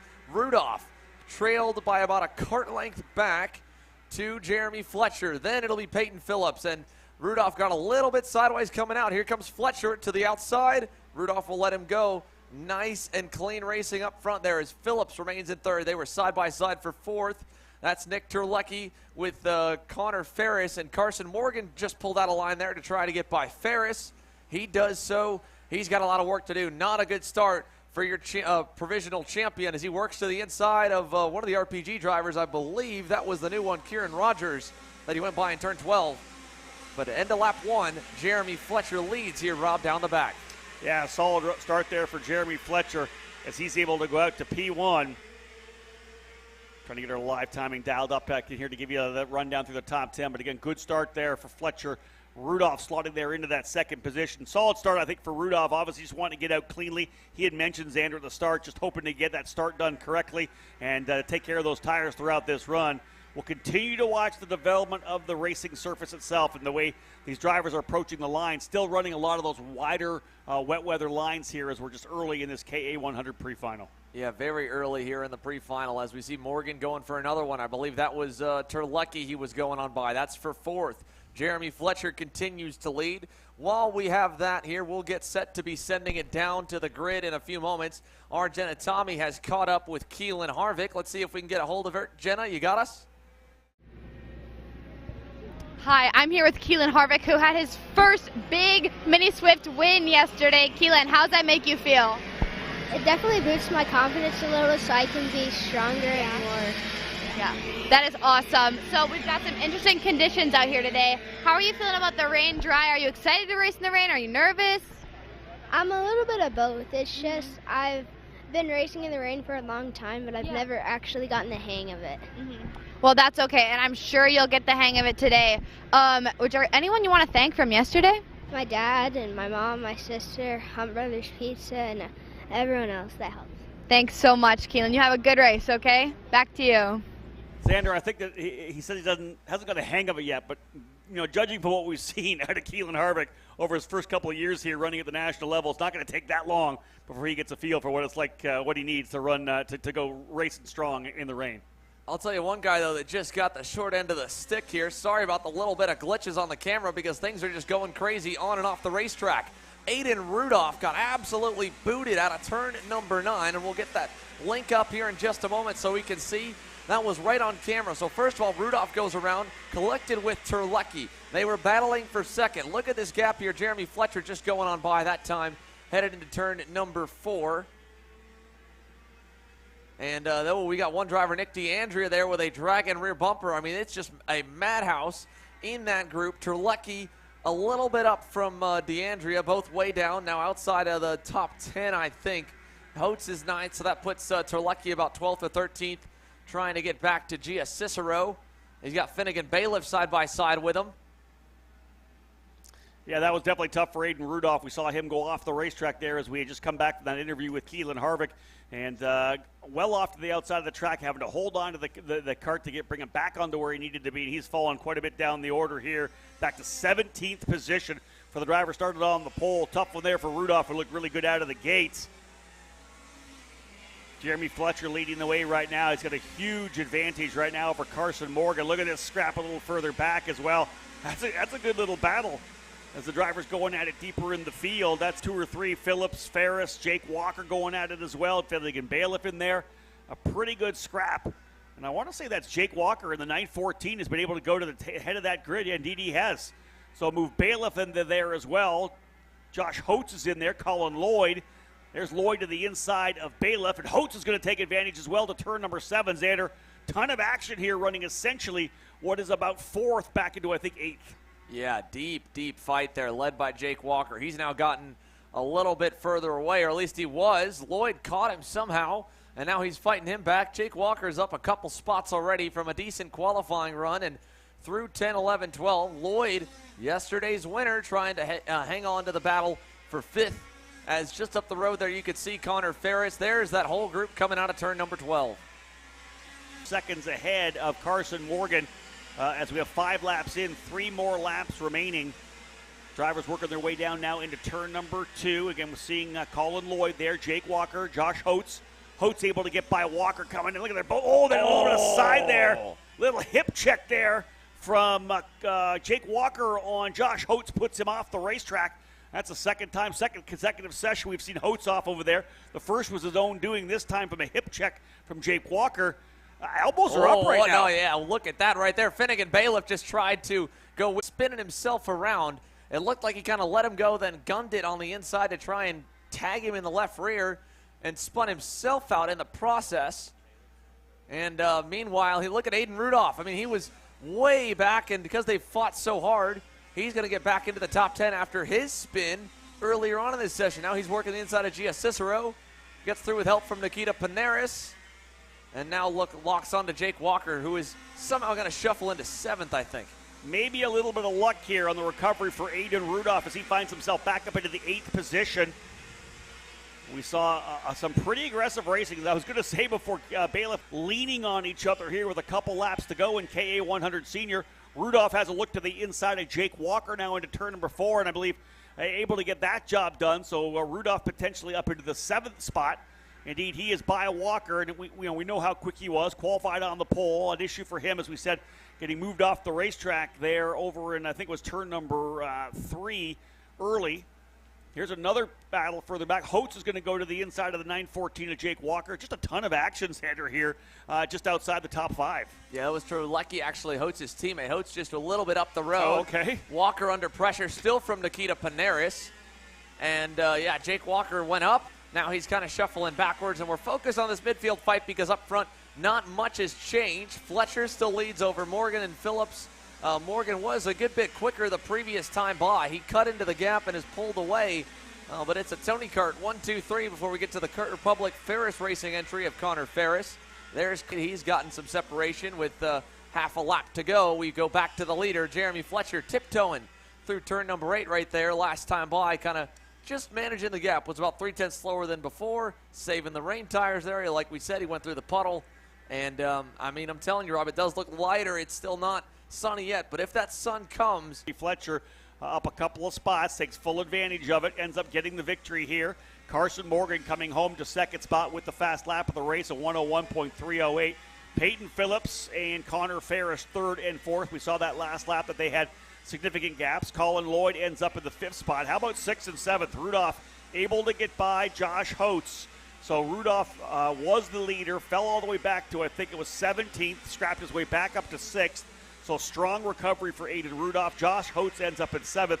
In the middle of that firestorm that we saw, Nicholas Terlecki ends up eighth, Nikita Panaris in ninth, Jake Walker 10th.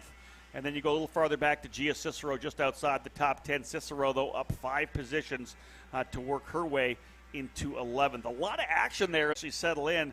Again, we came right back from the interview with Keelan Harvick, who was able to see the incident happen with Aiden Rudolph. That kind of changed the complexion of everything.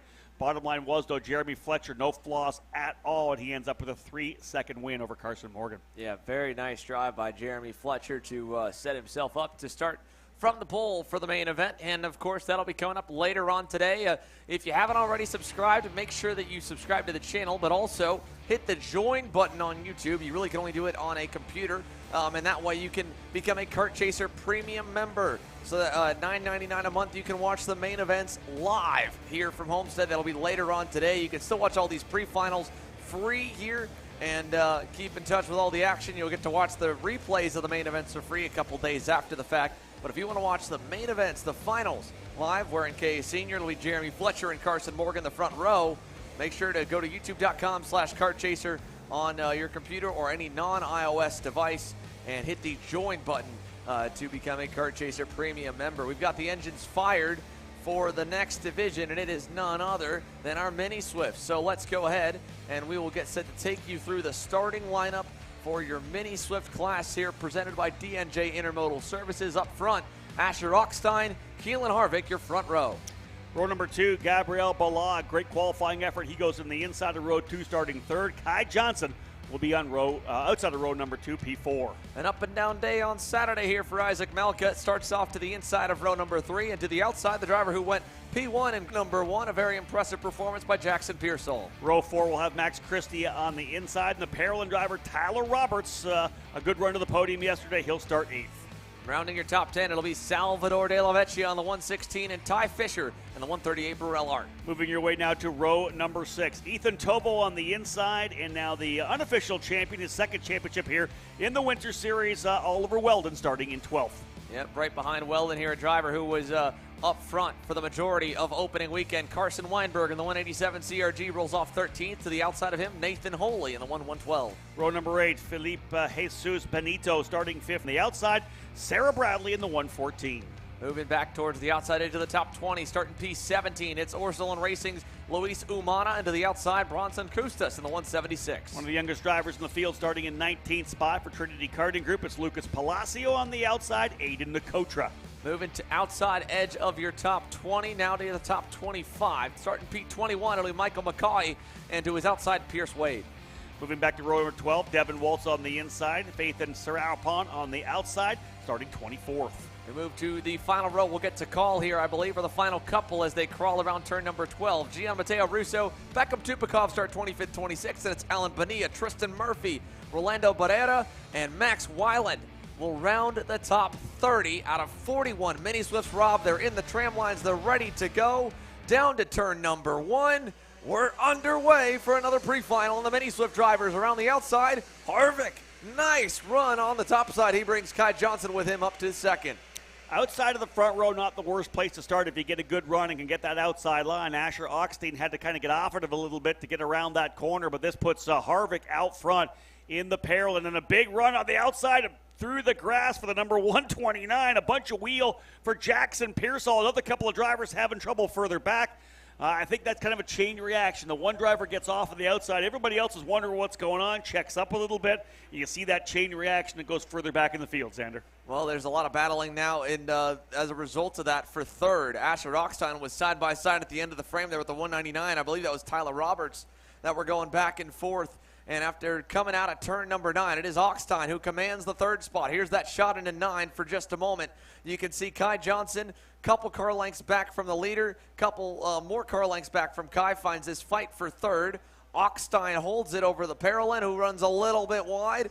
Then it should be the magic of Gabriel Balog, and indeed, Tyler Roberts, P4. Yeah, good run from Tyler Roberts to move himself up a little bit. Gabriel Belos Andrew settling into P5, as you'd said. Early on, again, 8-lap pre-finals here. We'll get a call from race control to find out what we're doing main event time, and really what they're doing here is kind of, Xander, kind of checking out the lap times. Where is the track coming to? What can we do in terms of times to be finished when we need to? They may cut a couple of laps off the mains, but as this track continues to dry out, we could find ourselves right back to 22-lap main events. Well, that's going to be good for these two drivers that we just saw go into frame side by side and come out of it about 5 spots back. Gabriel Balog, Tyler Roberts. They went side by side for third, and I think they got hooked together out of turn number 4 and into 5, and they now find themselves behind Max Christart, and they're 3 wide behind them. Luis Umana, oh, he thought better about it, nearly went to the inside into turn number 10, and as they come through 11 and 12 here, Salvador de la Vecchia just ahead. There's your provisional champ, Oliver Weldon, stuck in the middle. It's a hornet's nest right now to maybe 8th to 12th place on the racetrack. Oxtein just laying down the fast lap of the race. He's 1.6 seconds behind Harvick, but is only quicker by about a 10th. He's thinking about trying to see if he can't push Kai Johnson back forward. There's Johnson and Oxtein, rather, coming out of the corner. Then the 187 of Weinberg on the CRG, and he has got his way up to 4th. Trouble there for a couple drivers getting together. Devin Walton, the 133, and looks potentially to be the 112 of Nathan Holy, I think, was involved in that as well. Those are drivers getting contact coming out of turn 3. That's been a trouble spot all day long, even in qualifying. Xander drivers hanging a wheel coming out of that corner. Asher Oxtein able to make the pass there on screen and turn at number 9 over Kai Johnson. Nice move, while Keelan Harvick shows the way here, looking for a weekend sweep and win number 2 in his Mini Swift career. Down the front stretch, about 1.5 seconds to nearly 2 seconds now due to the pass is the gap back to 2nd. 5 to go here in the Mini Swift pre-final. Harvick goes purple, but I think Oxtein still has the pace advantage. He just had to make that move, and so he didn't end up getting a single clean lap done. Keelan Harvick hitting all the marks after taking the lead from the green flag, was able to roll the outside line and hold the position. Asher Oxtein, who was the pole sitter coming in, had to get that more wheel in it to get around the corner. It's not the easiest thing to do in the wetter conditions to start on that inside of the front row, but nonetheless, Oxtein able to finally get by Kai Johnson and has kind of left him in the dust a little bit. He's got about 6 or 7 kart lengths. We'll look at lap times when they get back around. Now that Oxtein is clean, will he be able to reel Rick? We'll go to the halfway point this time by about what will be 8-lap pre-finals. 4 down, 4 to go when Keelan Harvick brings that machine back around here. As Xander had said, gets his first SuperKarts USA Mini Swift victory yesterday. Going to try to see if he can't back it up this afternoon, trying to get that pole position for it. He'll come across the line and put another fast lap in the books, a 103.668. to a 103.995. There's the answer to your question. Harvick 3/10 faster than Oxtein last time by. Yeah, 3/10 to the good for Keelan Harvick as they come out of turn number 3 through to 4. Oxtein, you can see there, still only a little bit quicker, but he needs, like you said, he needs to find a lot more if he wants to close that gap, because Harvick's just found more and more pace, and now it seems like the sun is starting to shine here. It's definitely getting brighter on screen. So that track is drying, and you can feel the heat here in Homestead. The jackets are coming off everybody. I mean, it's about to get to slick tires here very, very soon. What did I say earlier? I said Pro Master Shifter Pre-Final might be it. I think that's about where we're coming up to, where those guys will be borderline. A little local knowledge, Xander? A little bit. You spent some time here. Spent a couple days down here. Last time by, though, the second half of the top 10 all going with their fastest laps from 5th all the way back to 10th position. Lap 5 in the books now for Harvick. He still leads the margin between 1st and 2nd. 3.1 seconds. Harvick flat dominating the action here in the pre-final for the drivers in this Mini Swift category, brought to you by D&J Intermodal Services. And again, a great run here for Harvick. Fast lap just laid down by Max Christia, actually, in the number 139 on that Burrow Art machine. Christia in the 5th position and has a solid advantage over Luis Amana. He may be actually be closing up on Carson Weinberg last time by. He was quicker by about 0.6 of a second. Good lap here for Max Christia. So again, second half of the race here in the Mini Swift category. And Xander had said, thinking about the weather, his little local knowledge that he had, could be bang on. We'll see what happens. Pro Shifter, Master Shifter will be up next for their pre-final.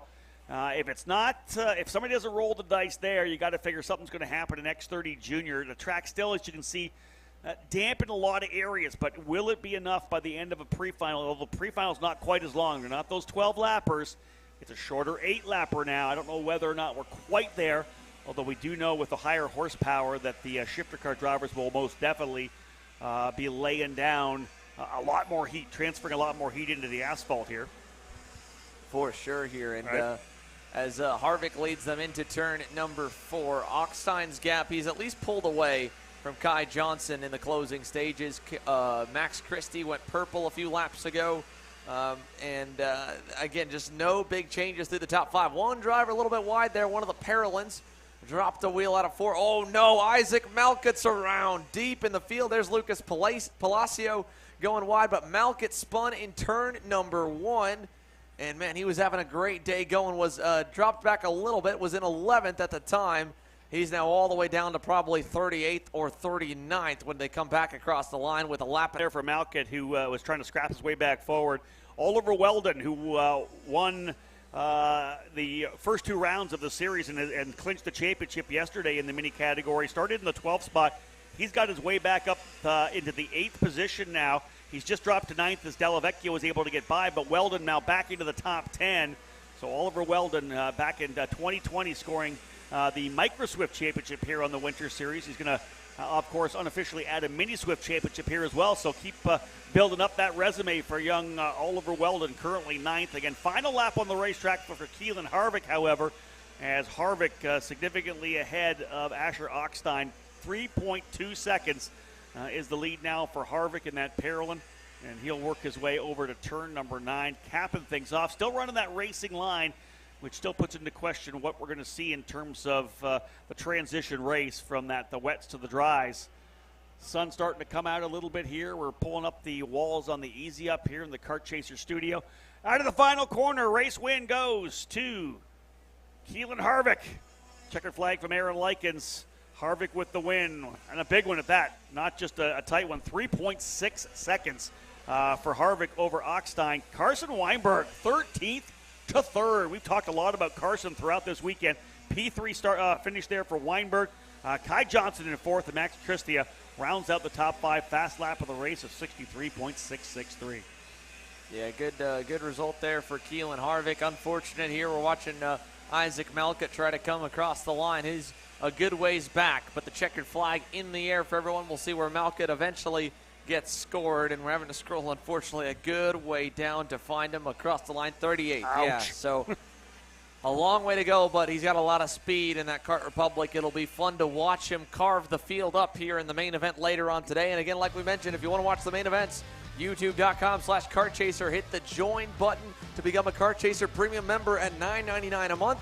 That way you can watch the main events live here from Homestead. We'll come back. When we do come back, Pro and Master Shifter set to go green.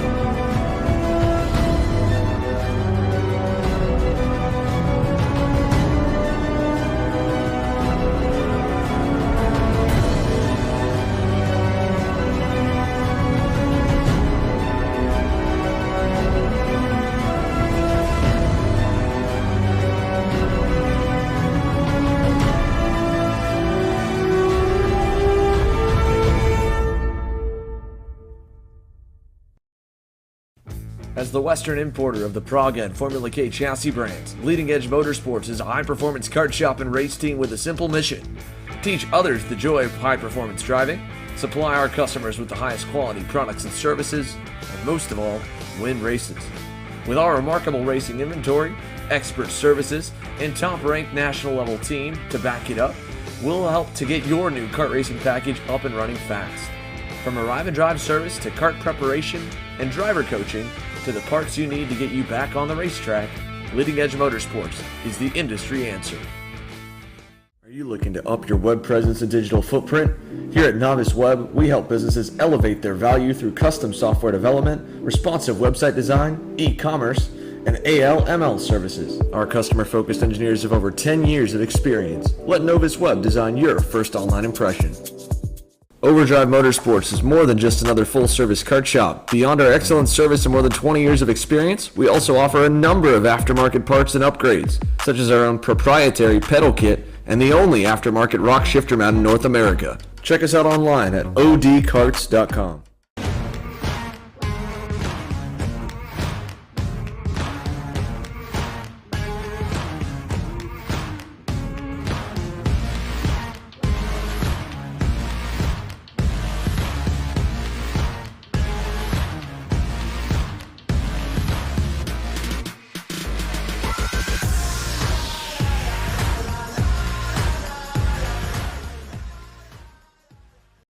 I'm David Serra, 18-time Australian karting champion, and we're launching Kart Class. Kart Class is an advanced digital training program that suits a driver who's just starting out in the sport, all the way to the driver looking to win a national championship. In this program, you're going to be learning about how to find the ideal racing line and what an apex is, braking and throttle markers, wet weather racing lines, and how to overtake other competitors. We target how to brake in the wet weather, and we look on the mental side of kart racing as well with our mental skills coach. At the completion of this program, you'll be lighting up purple sectors in qualifying, know when to defend on the opening laps, and how to pressure your opposition into mistakes. We teach you the tools to be resilient and how to get in the right frame of mind before a race.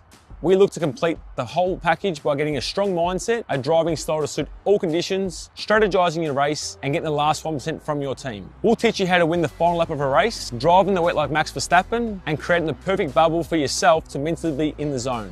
To find out more, click the link below.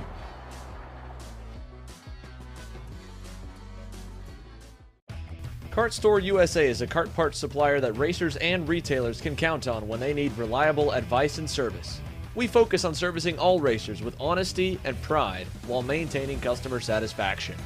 We carry a full stock of Kart Republic and Tony Kart chassis, as well as IAMI and Vortex Rock engines. We've also got a host of other parts available and in stock, such as products from Rev Performance Materials, Jekko Racing Seats, and more. We have a 100% satisfaction guarantee, and on top of that, if your order exceeds $200, shipping is on us. Check out all we have to offer today by visiting us online at kartstore-usa.com. If you're looking for top-grade equipment, look no further than Rev Performance Materials engine mounts, sprockets, and arcade chains. Available online now at revperformancematerials.com and through a dealer near you. The highest quality material, built to the highest quality standards. Rev Performance Materials.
USA, a top-level performance team with unmatched hospitality, offering a full-service driver development program with year-round testing available in Miami, Florida, and the official North America racing team of Parallel Racing Chassis.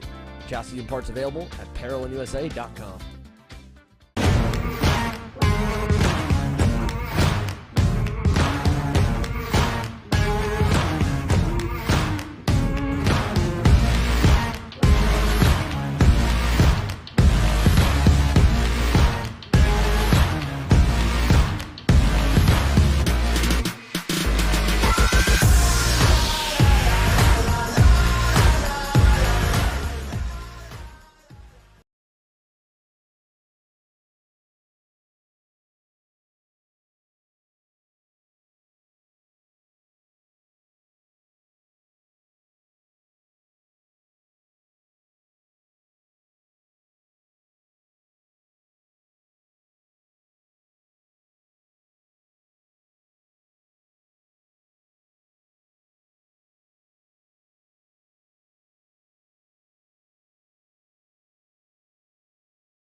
Not after the final. Well, welcome back here live from AMR Homestead-Miami Motorplex. We are getting set to go green here for Pro Master Shifter, and looks like we've got a problem for David Greco. He has pulled off to the side over outside of turn number 3 and is slowly coming to a halt. The PSL Karting Burrell Art driver with an issue here. Now again, we mentioned how much the racetrack was drying. We'll try and get some close-up shots when we're getting ready to line them up. I do believe everyone's probably still going to be on rain tires for maybe this session. Looks like Formal for sure is there in the 237 Leading Edge Motorsports FK, but out of the go-kart for David Greco here. He's done. Let's go back up to the leaders here. AJ Myers was your fastest driver in qualifying, which means he'll start on the inside lane here down the front straightaway. Danny Formal was right there. Alan Isabard and Billy Musk. David Greco was slotted to start P3. So that'll be now an empty box, I believe, per the rules here as the field gets ready to get lined. Coming down to the Master Shifter class. We've got a few more of them than what we saw in qualifying. Sketchy Barnes is here, but definitely not all the Master Shifters that we've seen over the weekend, ultimately not wanting to run in the rain or even the damp conditions. The field is lined, though. Myers, Formal, the front row, getting set to go green. We go to the flag stand and the lights, and the flag is out, and we're underway here for Pro Shifter. AJ Myers, nice hole shot to the lead. Formal to the bumper down the back straightaway. Nice and close, headed to turns 2 and 3, and he'll pop the curbing through 2, over to 3. Little gap back from Formal to find Billy Musgrave as Alan Isambard also has had an issue on the start. He's gotten eaten alive way down the order. Annie Rule is by, along with Mikita Fernaka. So that puts Isambard down to maybe 6th or even potentially 7th as your leaders head through turn number 8. You can see them slipping and sliding here in Pro Shifter. Danny Formal, 3 car lengths back, headed to turn number 9. Myers going low on the entry, both to defend and just to find some water for the tires. But only 8 laps here, the distance for your Pro Shifter and Master Shifters. AJ Myers, Danny Formal, Billy Musgrave, followed by now what should be Mikita Fernaka, I believe, in the 287.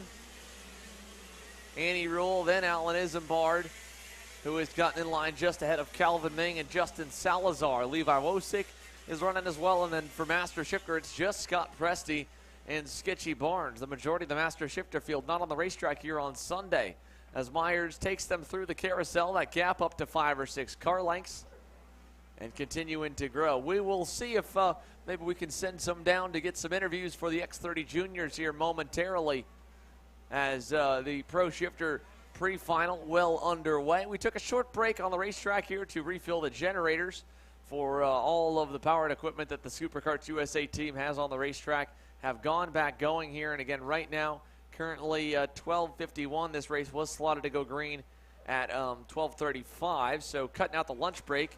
Only about 15 minutes behind now. So we're just about back dead on schedule here in Pro Master Shifter.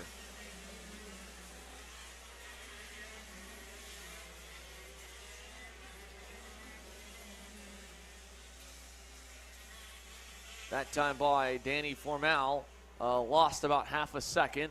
So the gap opening between himself and AJ Myers. This lap looks to be a litter for the 237, and the Costa Rican trying to close up to Myers into 8, and he definitely did. So Formal finding pace here on lap number 3, although not a great exit out of 8. Keeps that gap back at around half second to second.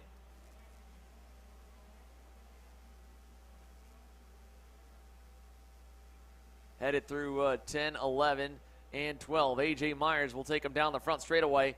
Nice and healthy gap to Formal, then back to Billy Musgrave and Mikita Fernaka, or Fernica.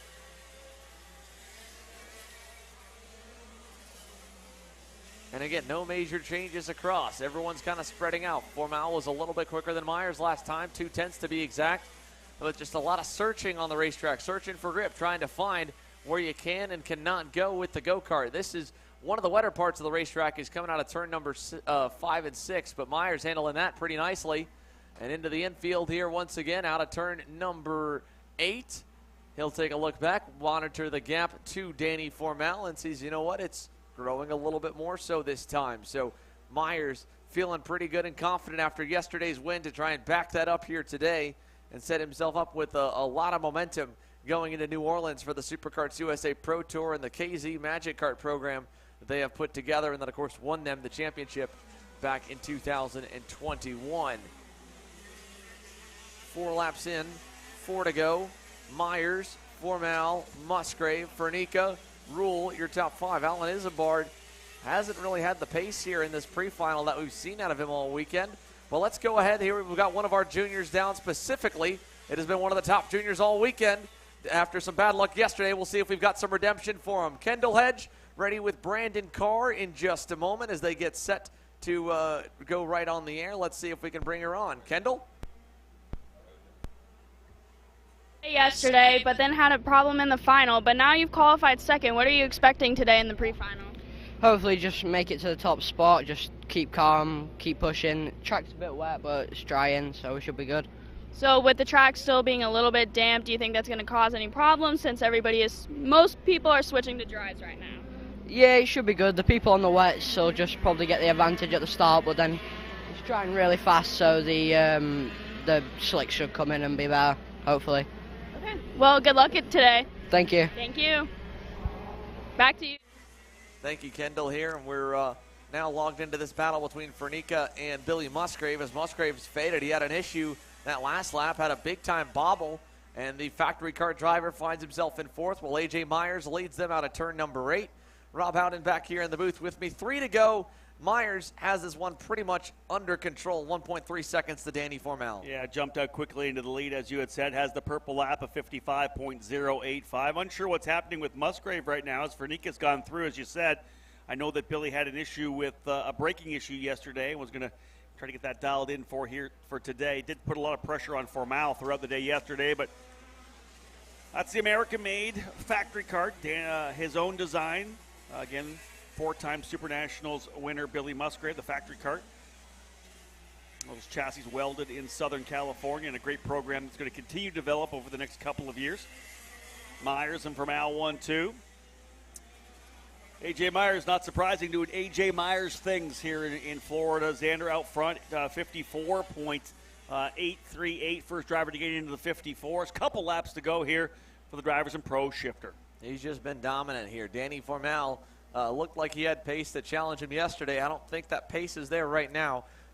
That gap last time by opened up another half second as Myers ripped a 54.83. And we're coming to the white.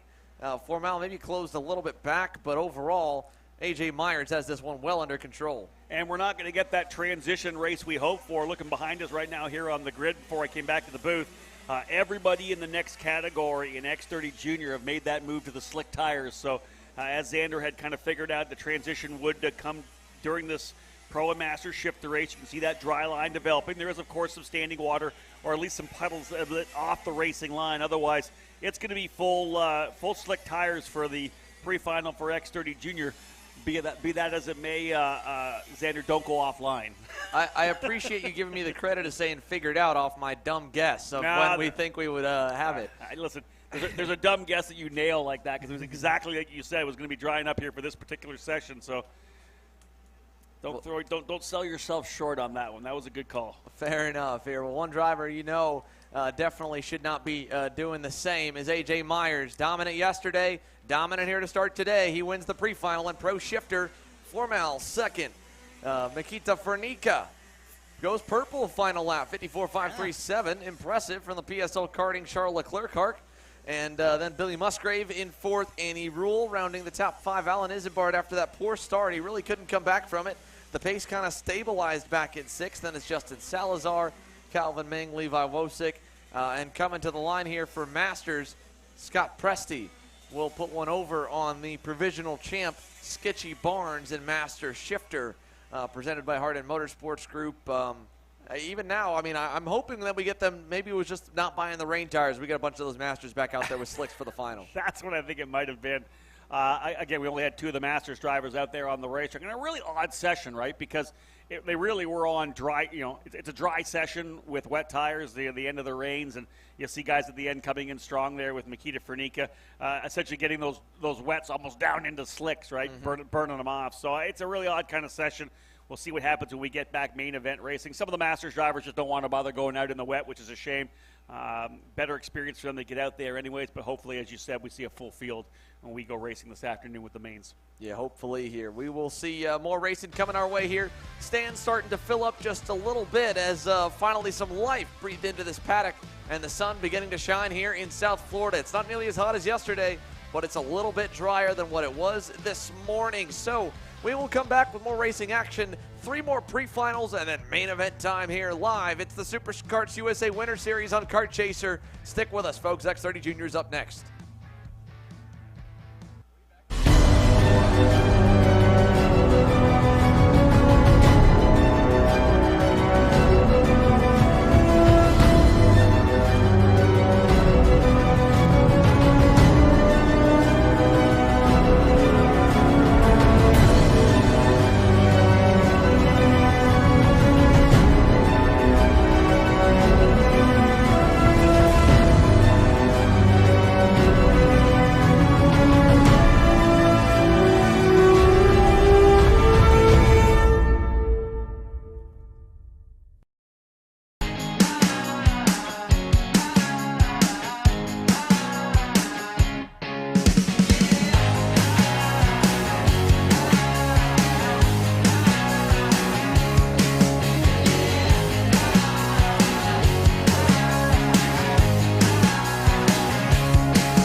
Back live here from Homestead, Florida, the final round of the Super Karts USA Winter Series for 2022.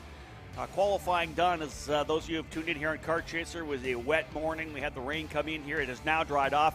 And this is the transition right now. We saw the drivers in Pro and Master Shifter out there with the rain tires. Almost everybody, I believe, onto the dry tires here for what will be a pre-final for the drivers in X30 Jr. Almost right back on time, just 10 minutes off the schedule right now. We got rid of the lunch break. We tried to feed everybody as we could while they were also filling up the generators out there. So a very minor break in the action just to get things dialed in. Otherwise, Sander, we're about set to go here with X30 Jr. Just about set here, but they're not fully formed. I guess we'll get it.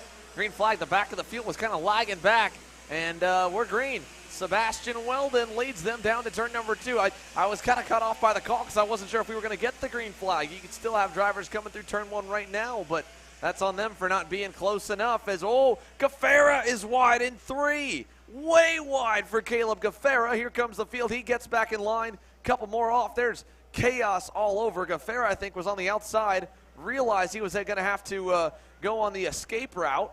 And nonetheless, we've got, I believe, a different driver out front than Weldon. It's a whole shakeup. I think that, I'm not sure if that's Hudson Schwartz or Teddy Musella, but we've got a big-time change here coming out of turn number 9. That is one of the Speed Concepts racing entries. That is Hudson Schwartz. So Schwartz goes to the lead. You saw the contact coming out of turn number 3, sent Gaffera off the track. And unlike other drivers who tried to get right back onto the track and went over the grassy areas there, he went all the way around the outside.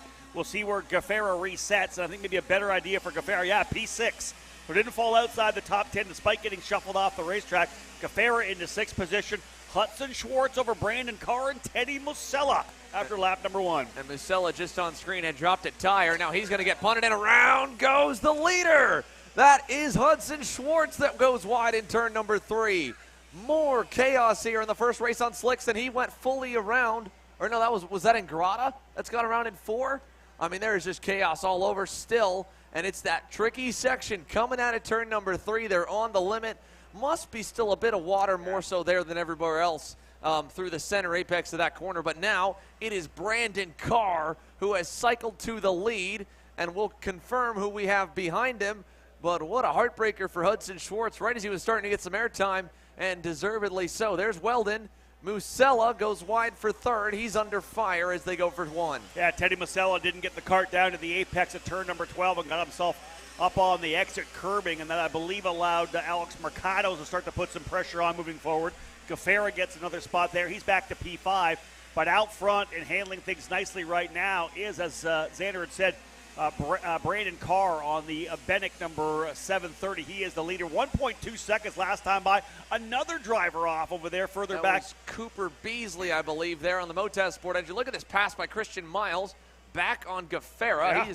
He is just having to have his elbows up because they're fighting all around him. They've got Musella in their sights and Alex Mercado in the 787 SCR entry battling.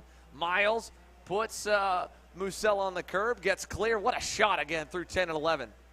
Yeah, I like that new shot angle that you have there coming down there. And then look at this, Max Taylor, driver on the move right now. Is that Taylor or that was Miles, I think? Miles going by on the inside of Mercado. Look at Garcia to the inside of Gaffera, and he's got Costello coming with him, or trying to. Mercado side by side. Here comes Musella back on Mercado into three.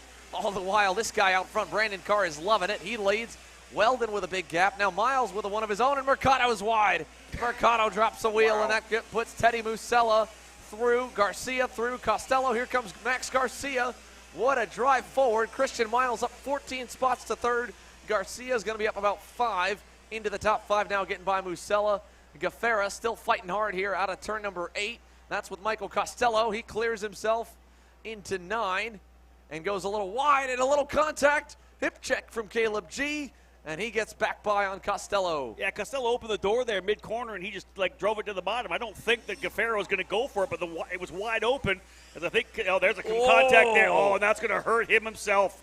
Gaffera, yeah. Costello got in the back of Gaffera. I think it was maybe a little payback there for the contact over a 9.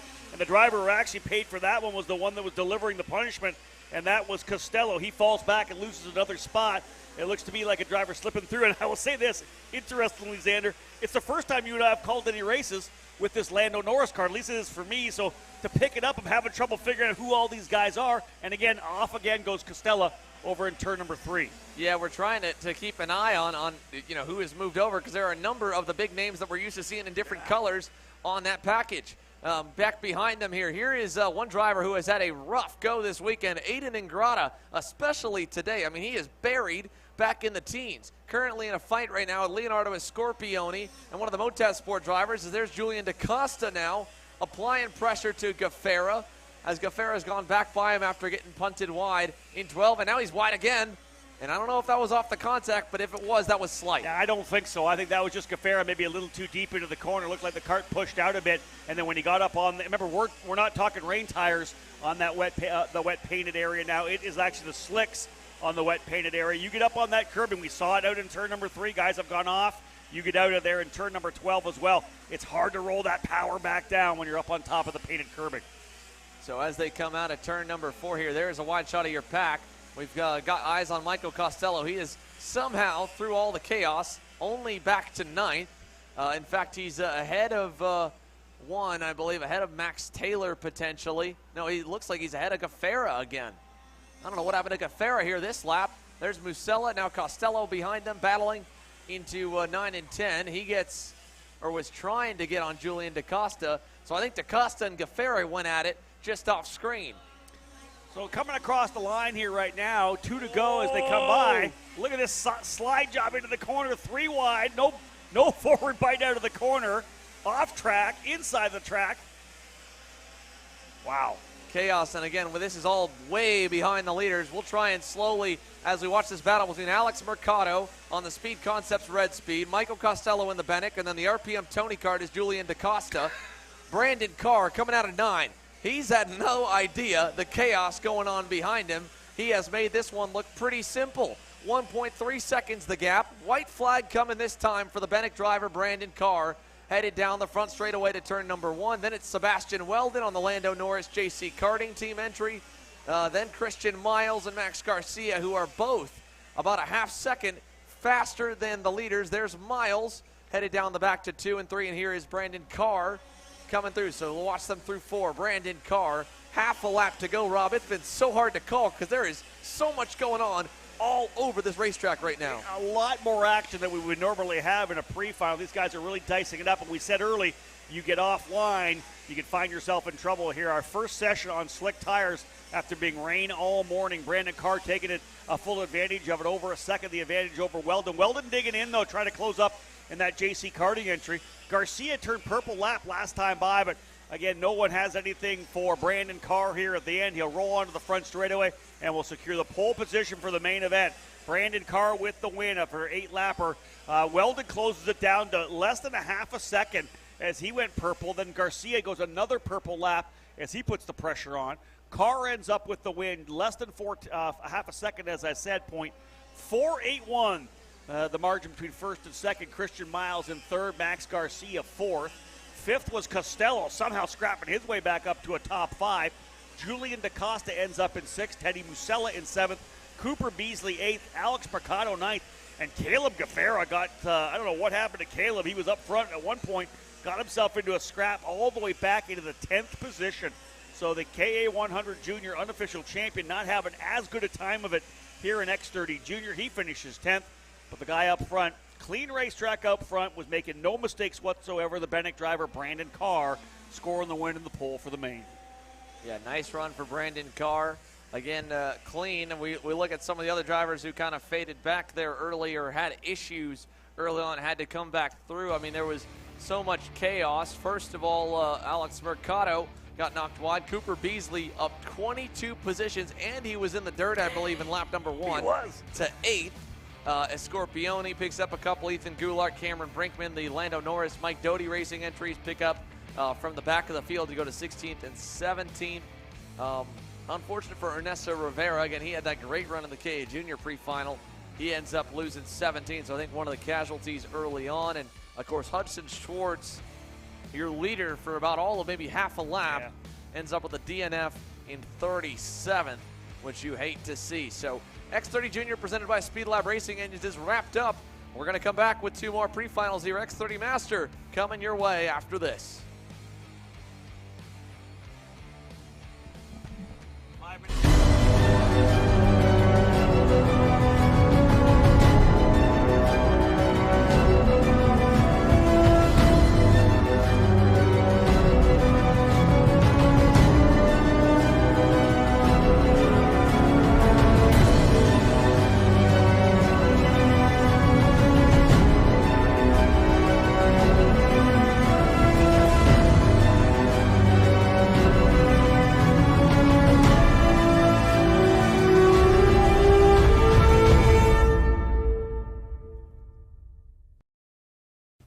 As the Western importer of the Praga and Formula K chassis brands, Leading Edge Motorsports is a high-performance kart shop and race team with a... Back here in Homestead, myself, Xander Clemens, here on the call with Kart Chaser and SKUSA's and e-karting news is Rob Howden leading the way. Rob, that was wild. X30 Master has also been unpredictable, to be fair, this weekend. I'm not sure what we're in for right now, but Luis Schiavo, Michelle Garrido going to be leading us to the green and then the field on down from there. Yeah, almost back to on time here. I expect we'll have full distance main events this afternoon as, again, just about 5 minutes off the schedule. Getting set to go, though, with Luis Schiavo on the pole. He's punching off and is having a look over, makes the run over from drivers right to left, clean through turn number 1. And we're underway. Another one of the drivers in the top 5 using the other side of the grassy area coming out there to the outside of the racetrack to give himself lots of room out of 1. They're working their way through turns number 2, now 3. Let's see if the drivers stay away from that painted area. We saw a lot of action coming out of turn number 3. Masters drivers through the opening half of the lap. Xander pretty cleanly. Luis Schiavo getting the lead from pole. Yeah, nice for Luis Schiavo there. Back to Danilo Ramallo. Mario Barrios moving by into third. Michelle Garrido was the driver who got shuffled wide. And like you said, kind of went on the escape route around the grass, around the painted area, way wide in turn number 1. And Barrios kind of threw his hand up like, hey, man, you're not supposed to go out that far. What are you doing? Nonetheless, Schiavo popping the curbing through 12, leads them, and Barrios off the racetrack in 12. And maybe that's his new corner for the day. That's the trouble one. Well, we saw a couple drivers do that in the X30 Jr category as well. I'm not sure how, you maybe talked about some of the water draining through the rumbles, the exit curbing there, and it being kind of channeling that water A couple guys have gone on there and haven't been able to get the cart to turn into the corner, and we've seen them in the grass coming out of turn number 12. For sure. It's a one-lane corner, no doubt, especially with how much speed they're used to being able to carry when you can drive it right. So when you miss that entry point into turn number 12, leading on to the front stretch by just a smidgen, you're trying to hang on, you're trying to hold on to it. And then again, like you said, you've still got water in the exit curb out of 12. So not only in the exit curb, that's kind of the entry outside curb going in. That's so wide we're coming to right now. You'll see Schiavo kind of graze it a little bit, but he's not using too much. But that curb over there, it's getting covered in dirt, and you can see the water spray a little bit when the drivers go wide coming out of the corner as well. So that whole section is tricky. And you can see Barrios right there, not even close to moving to the outside of the racetrack. Really changed his approach to turn number 12 that time, and he'll dial things back in and go to work to try to close up on the guys in front of him, Dan Breitenstein. Otherwise, so we've got a pretty strong lead here for Schiavo, over a half a second, but you can be sure that Danilo Ramalho, yesterday's winner, will dig in, and he closes coming again over into turn number 7 and 8. And a really good look there. As you can see, the track so much dry, almost fully dry all the way through that corner. A little bit of water on the outside, but otherwise we have a fully dry racetrack for the drivers here, at least for the forthcoming future. Definitely here. I mean, we're on slicks. We're probably just about back to dry setups now. It's a green racetrack, so it's still not much of a benefit when it comes to all the days of testing that everyone spent through the week and racing yesterday. And you can see it's still pretty dark and damp going into turn number 1. That's where a lot of these guys are going lower on the racetrack into there. And then it's the opposite down at the backstretch at turn number 2, which is that far end of the racetrack where you can kind of see from that upper shot that there's still some standing water down the inside. So turn 2, normally a great passing zone. I think it may not be much of a preferred one for quite some time with the water that it's got down going into the inside of the corner.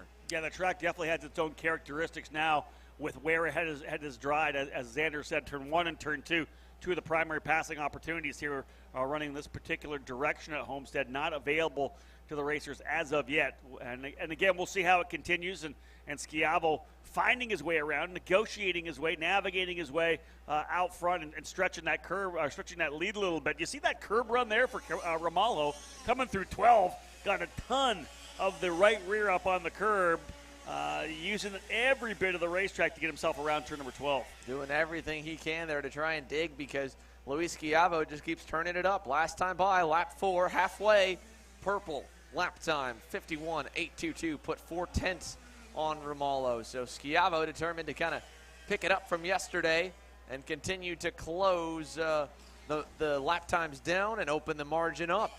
And he's doing just that as he rockets towards turn number 9. Again, excuse me, 8 lap pre-finals. We set those early to be able to get ourselves back on schedule a little bit here. SKUSA electing to scuttle our lunch break as well. Everybody kind of getting fed between sessions. So we should be back on schedule, I believe, by the time we get ready to go with our main events. Again, 1:35 scheduled start time for main events. I believe we'll stay then with the initial distances, 20 laps for cadet, 22 for the remaining categories. So SKUSA, I think, doing a great job dealing with the weather, figuring out how they wanted to handle it. And as we work through the last 2 pre-finals, Luis Schiavo out front. It'll be 2 laps to go when he gets back around to the stripe. He's been turning fast lap after fast lap, his best last time by, over 0.2 of a second clear from Ramalho, which has given him a 1.1 second advantage. Yeah, very nice gap here for Luis Schiavo. Danilo Ramalho, Michelle Garrido, Diego Rodriguez, Mario Barrios, your top 5. All spaced out evenly here with the X30 Seniors next to come as the last 2 pre-finals of the weekend are underway. Remember, if you're watching live right now and you want to be able to continue watching this afternoon with the main events that are sure to be entertaining, you need to go to youtube.com/kartchaser on any computer or non-iOS device and hit the join button, again, at youtube.com/kartchaser to become a Kart Chaser premium member at $9.99 a month. You can watch the main events live here and keep watching as the stream rolls on through. So Schiavo, now we got Ramalho on our screen. Ramalho lost another 4/10 that time. The gap is up to 1.6 seconds. At this point, Rob, with 2 to go, you know he's probably just riding and doing his best to save his stuff for the final. That's exactly that. You know, I'm P2. I'm going to start on the outside of the front row. I've got 22 laps of main event racing still to come to try to win both events here this weekend. Schiavo looking for his first Winter Series race of the year and is looking very good here in this pre-final. Continues to go quicker every lap. Let's see if he grabs himself another purple lap of 51.373 last time by for Schiavo. This time backs it down to a 51.6, and it's actually Ramalho who goes quicker, 51.127. So Danilo Ramalho, 7/10 faster than the leader this last time by, gaps it down to just a second between first and second. So Ramalho most definitely still pushing. But nonetheless, this will be the final lap for the drivers here in X30 Master. This category brought to you by Rollison Performance Group. When Masters gets that checkered flag, only one more pre-final left, Xander, X30 Sr, to see how the grid will line up. And we'll have 8 main events for everybody live here on Kart Chaser. Yeah, 8 main events all coming our way here, hopefully all in the dry. And if they're as good as they were yesterday, if they were half as good as they were yesterday, or the pre-finals even this morning, we'll be entertained. White flag out. Checkered flag coming now. Luis Schiavo dials it back and pulls it in nice and easy across the line. X30 Master presented by Rollison Performance Group. Your pre-final winner is Luis Schiavo. Ramalho on the final lap closes the gap back down. Michelle Garrido finishes third. Diego Rodriguez puts the Alessandro's Racing entries third and fourth. Mario Barrios, P5. Dan Breitenstein, P6. Yuri Gaspar, P7. S.H. Moon, P8. Tom Gerstner had a little bit of a spin earlier on in the pre-final there in the Magic Kart. Ends up P9. But, Rob, we were talking how, if we wanted to get fully back on schedule, and we're just about there, the 8-lap pre-finals on dry tires with the faster lap times will get us there. But the other flip side of that is we've got 40 hungry X30 seniors that have been kind of shuffled around a little bit due to a wet qualifying. They're only going to have 8 dry laps. It's going to be about like a 6.5-minute pre-final. They're going to be going at it. You mentioned that before, and exactly that. You're not going to get that longer distance, those 12 laps for those who are hungry, who may have had some trouble in qualifying. Hey, I got 12 laps to get myself back where I need to be. Now the mindset is, only 8 laps. I got to really go to work. So this could be a really interesting pre-final. X30 Senior, the guys up front are going to want to settle in, but there are guys deeper in the field who are going to be very anxious to find themselves forward in an opening couple of circuits. Well, they haven't even fired the engines up, but the stands are filling for that session already at the top row, so you better get your spot. X30 Seniors pre-final is coming up next here. Superkarts USA, the Winter Series Championship Sunday coming up with main events after this pre-final, and the pre-final again coming up next. You will not want to miss. Stay tuned for X30 Senior.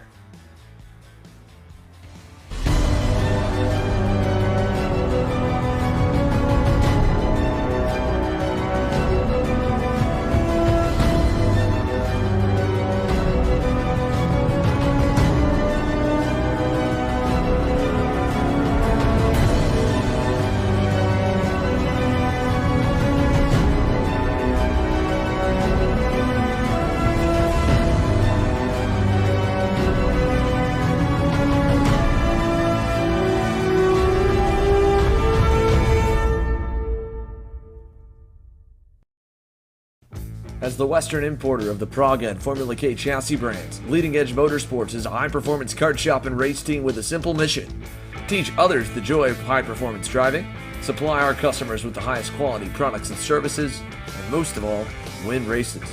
With our remarkable racing inventory, expert services, and top-ranked national-level team to back it up, we'll help to get your new kart racing package up and running fast. From arrive and drive service to kart preparation and driver coaching to the parts you need to get you back on the racetrack, Leading Edge Motorsports is the industry answer. Are you looking to up your web presence and digital footprint? Here at Novice Web, we help businesses elevate their value through custom software development, responsive website design, e-commerce, and AL/ML services. Our customer-focused engineers have over 10 years of experience. Let Novice Web design your first online impression.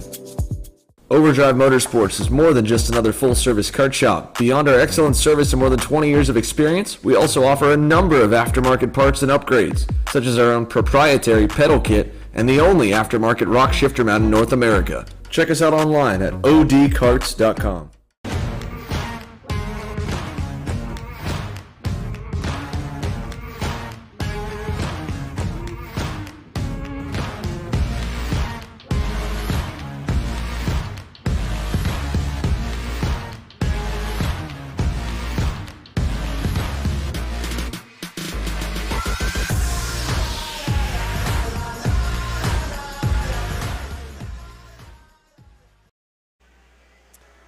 So this is it, our last pre-final of the 2022 Superkarts USA Winter Series. We are about set to go here.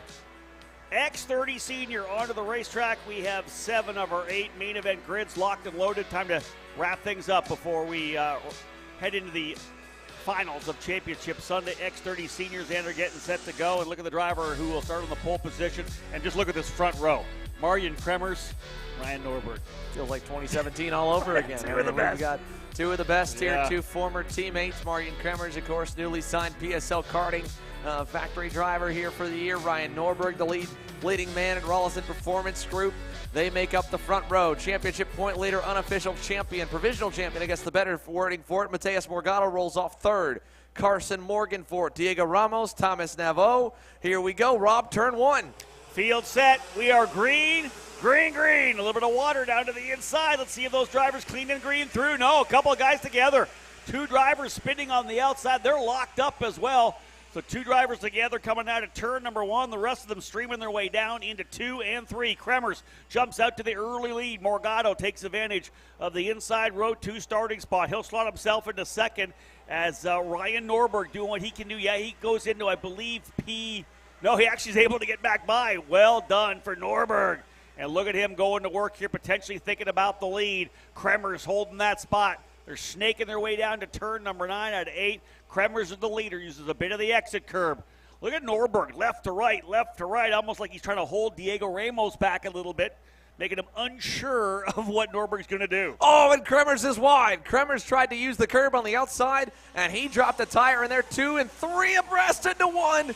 Mateus Morgado puts the bumper to the PSL karting driver, and it's all broken loose. Here comes Diego Ramos for the lead into 2. Ramos takes over. 8 driver lead pack, still side by side through 3, Rob. I want to say that I think Kremers all the way back, maybe the 8th spot there. He got shuffled back. I think he may have got a couple positions up into turn number 2. Well, there was a ton of action there. Norberg somehow finds his way back to the lead. Look at this deep dive bomb move there for Morgado. He'll go back to the bottom of the racetrack. A ton of action. And I think you and I figured the fireworks were going to come from further back drivers trying to get forward. Oh. But with only 8 laps, we're seeing a lot of aggressive action up front as well. Was that Morgado making the move to turn 8 or 9? That was Cameron Weinberg, the rookie, putting a wheel to the inside and sending Marian Kremers to the weeds. He's dropped Kremers back to about 9th or so. As you can see them all. Oh, if you go wide into turn 1 like Thomas Naveau just did, you are about going to lose the rear end. Heck of a save by the Trinity Karting Group KR driver. He was trying to signal to Morgado, hey, give me a second, follow me. It was just one mistake, I promise. I'll get back going. And we look back as the Fjordberg. So it's the REM Cosmic over the RPG Cosmic, then the Ryan Perry Motorsport Tony Kart, followed by the Trinity Karting Group Kart Republic, and then the AM Engines X-Spree of Mateus Morgado. 5-driver breakaway, and we finally can take a breath here for this one. I was going to say the top 5 kind of settling in finally, right? We had a lot of action there. Then you see the big gap back into 6th and 7th. Ramos, though, with a pretty nice little lead here on this lap, laying down a pretty good circuit. He goes a half a second ahead of Ramos, although Mateus Morgado was the quickest driver on the racetrack last time by with a 50.650. There's Ramos' lead coming out of 3. You see it back now to the 388. Carson Morgan, who gets by Ryan Norberg. Yeah, and so did Thomas Naveau there into turn number 4. Just got Morgan, just barely missed the pass there for Naveau fully. And he's got it over Norberg and then Mateus Morgado. Then we go back, as you mentioned, Massimino up 5 spots into 6. He's rolling pretty good. Here's Morgado on Norberg, and he'll put the RPG Cosmic back to 5th. So, Diego Ramos continuing to lead as they work their way through 10, 11, 12, and down the front straightaway. Diego Ramos puts 4 laps in, 4 laps to go. Let's check the gap back to Carson Morgan. Morgan nipped a 10th off at that time. So the rookie trying to close up to multi-time race winner. Your most recent one coming back at the SKUSA Pro Tour Winter Nationals at New Orleans last year for Ramos. And Carson Morgan, of course, plenty of junior wins on the resume, looking for that first X30 Pro Division win here. It could come today. Yeah, Xander, you wonder what happened here with Ryan Norberg. He led for a time, and it really kind of got shuffled back. He's lost another spot. I think Paulie Massimino potentially by there as well. We may see Norberg back into 6th position, indeed, and I think he's got Noah Baker behind him. So Norberg not going in the direction he wants to. Up front, Ramos seems to have things dialed in here now, except for the fact that Morgan Went purple last time by. Does he fight it here again? 50.0. Camino here this weekend. Started back in 11th. He has fought his way up into 5th. Another good run here for John Burke as well. The Super Tune driver started 20th. He has scrapped his way into the top 10, currently 8th.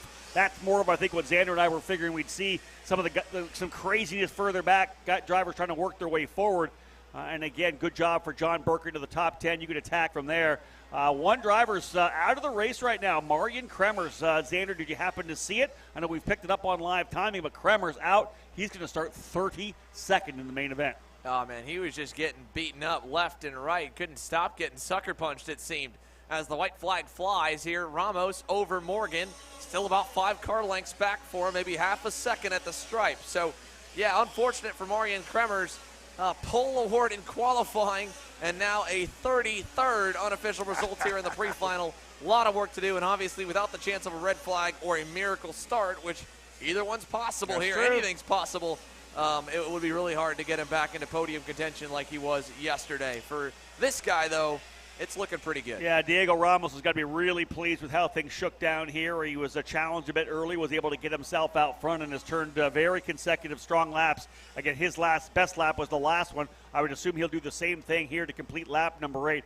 A short sprint race here in these 8-lap pre-finals. Out of turn number 12 to cap it off, Diego Ramos. But look at this further back. Thomas Naveau able to get by Carson Morgan on the final circuit. He dials things up on lap number 8. Thomas Naveau in the Trinity Karting Group Kart Republic could be a guy to watch. He ends up 2nd, Carson Morgan 3rd, Noah Baker in 4th, Mateus Morgado 5th, Paulie Massimino 6th, Ryan Norberg all the way back into 7th, John Burke up into 8th, Hannah Greenmeyer into 9th, and Cole Morgan rounding out the top 10. The winner from January, Alessandro De Tullio, ends up coming up 6th spot to 11th. This one was all about Diego Ramos being able to hold the spot, but really the story the last 3 or 4 laps was Thomas Naveau, who reeled in Carson Morgan. Diego Ramos starting on the pole position, folks. Pre-finals are done for the 2022 SuperKarts USA Winter Series. If you're at home and you want to watch the main event, Sander, what do they got to do? They just got to go to youtube.com/kartchaser. Make sure you do it on a computer or non-iOS device. Hit the join button on our channel, and you can become a Kart Chaser Premium member. $9.99 a month, $10 a month, and it gets you at minimum 2 race weekends of main events coverage live each month this year, if not a little bit more. We've got over 28 weekends on our schedule. This is only weekend number 3. A lot coming up. Main events coming up. Make sure you're subscribed. Make sure you're joined. And if you need any help, of course, DM our pages. We've got people here to help you because we want you to join me and Rob as we call the action. So we're going to go off this stream. We'll come back with the main event stream. Stick with us, folks. More racing to come from Homestead.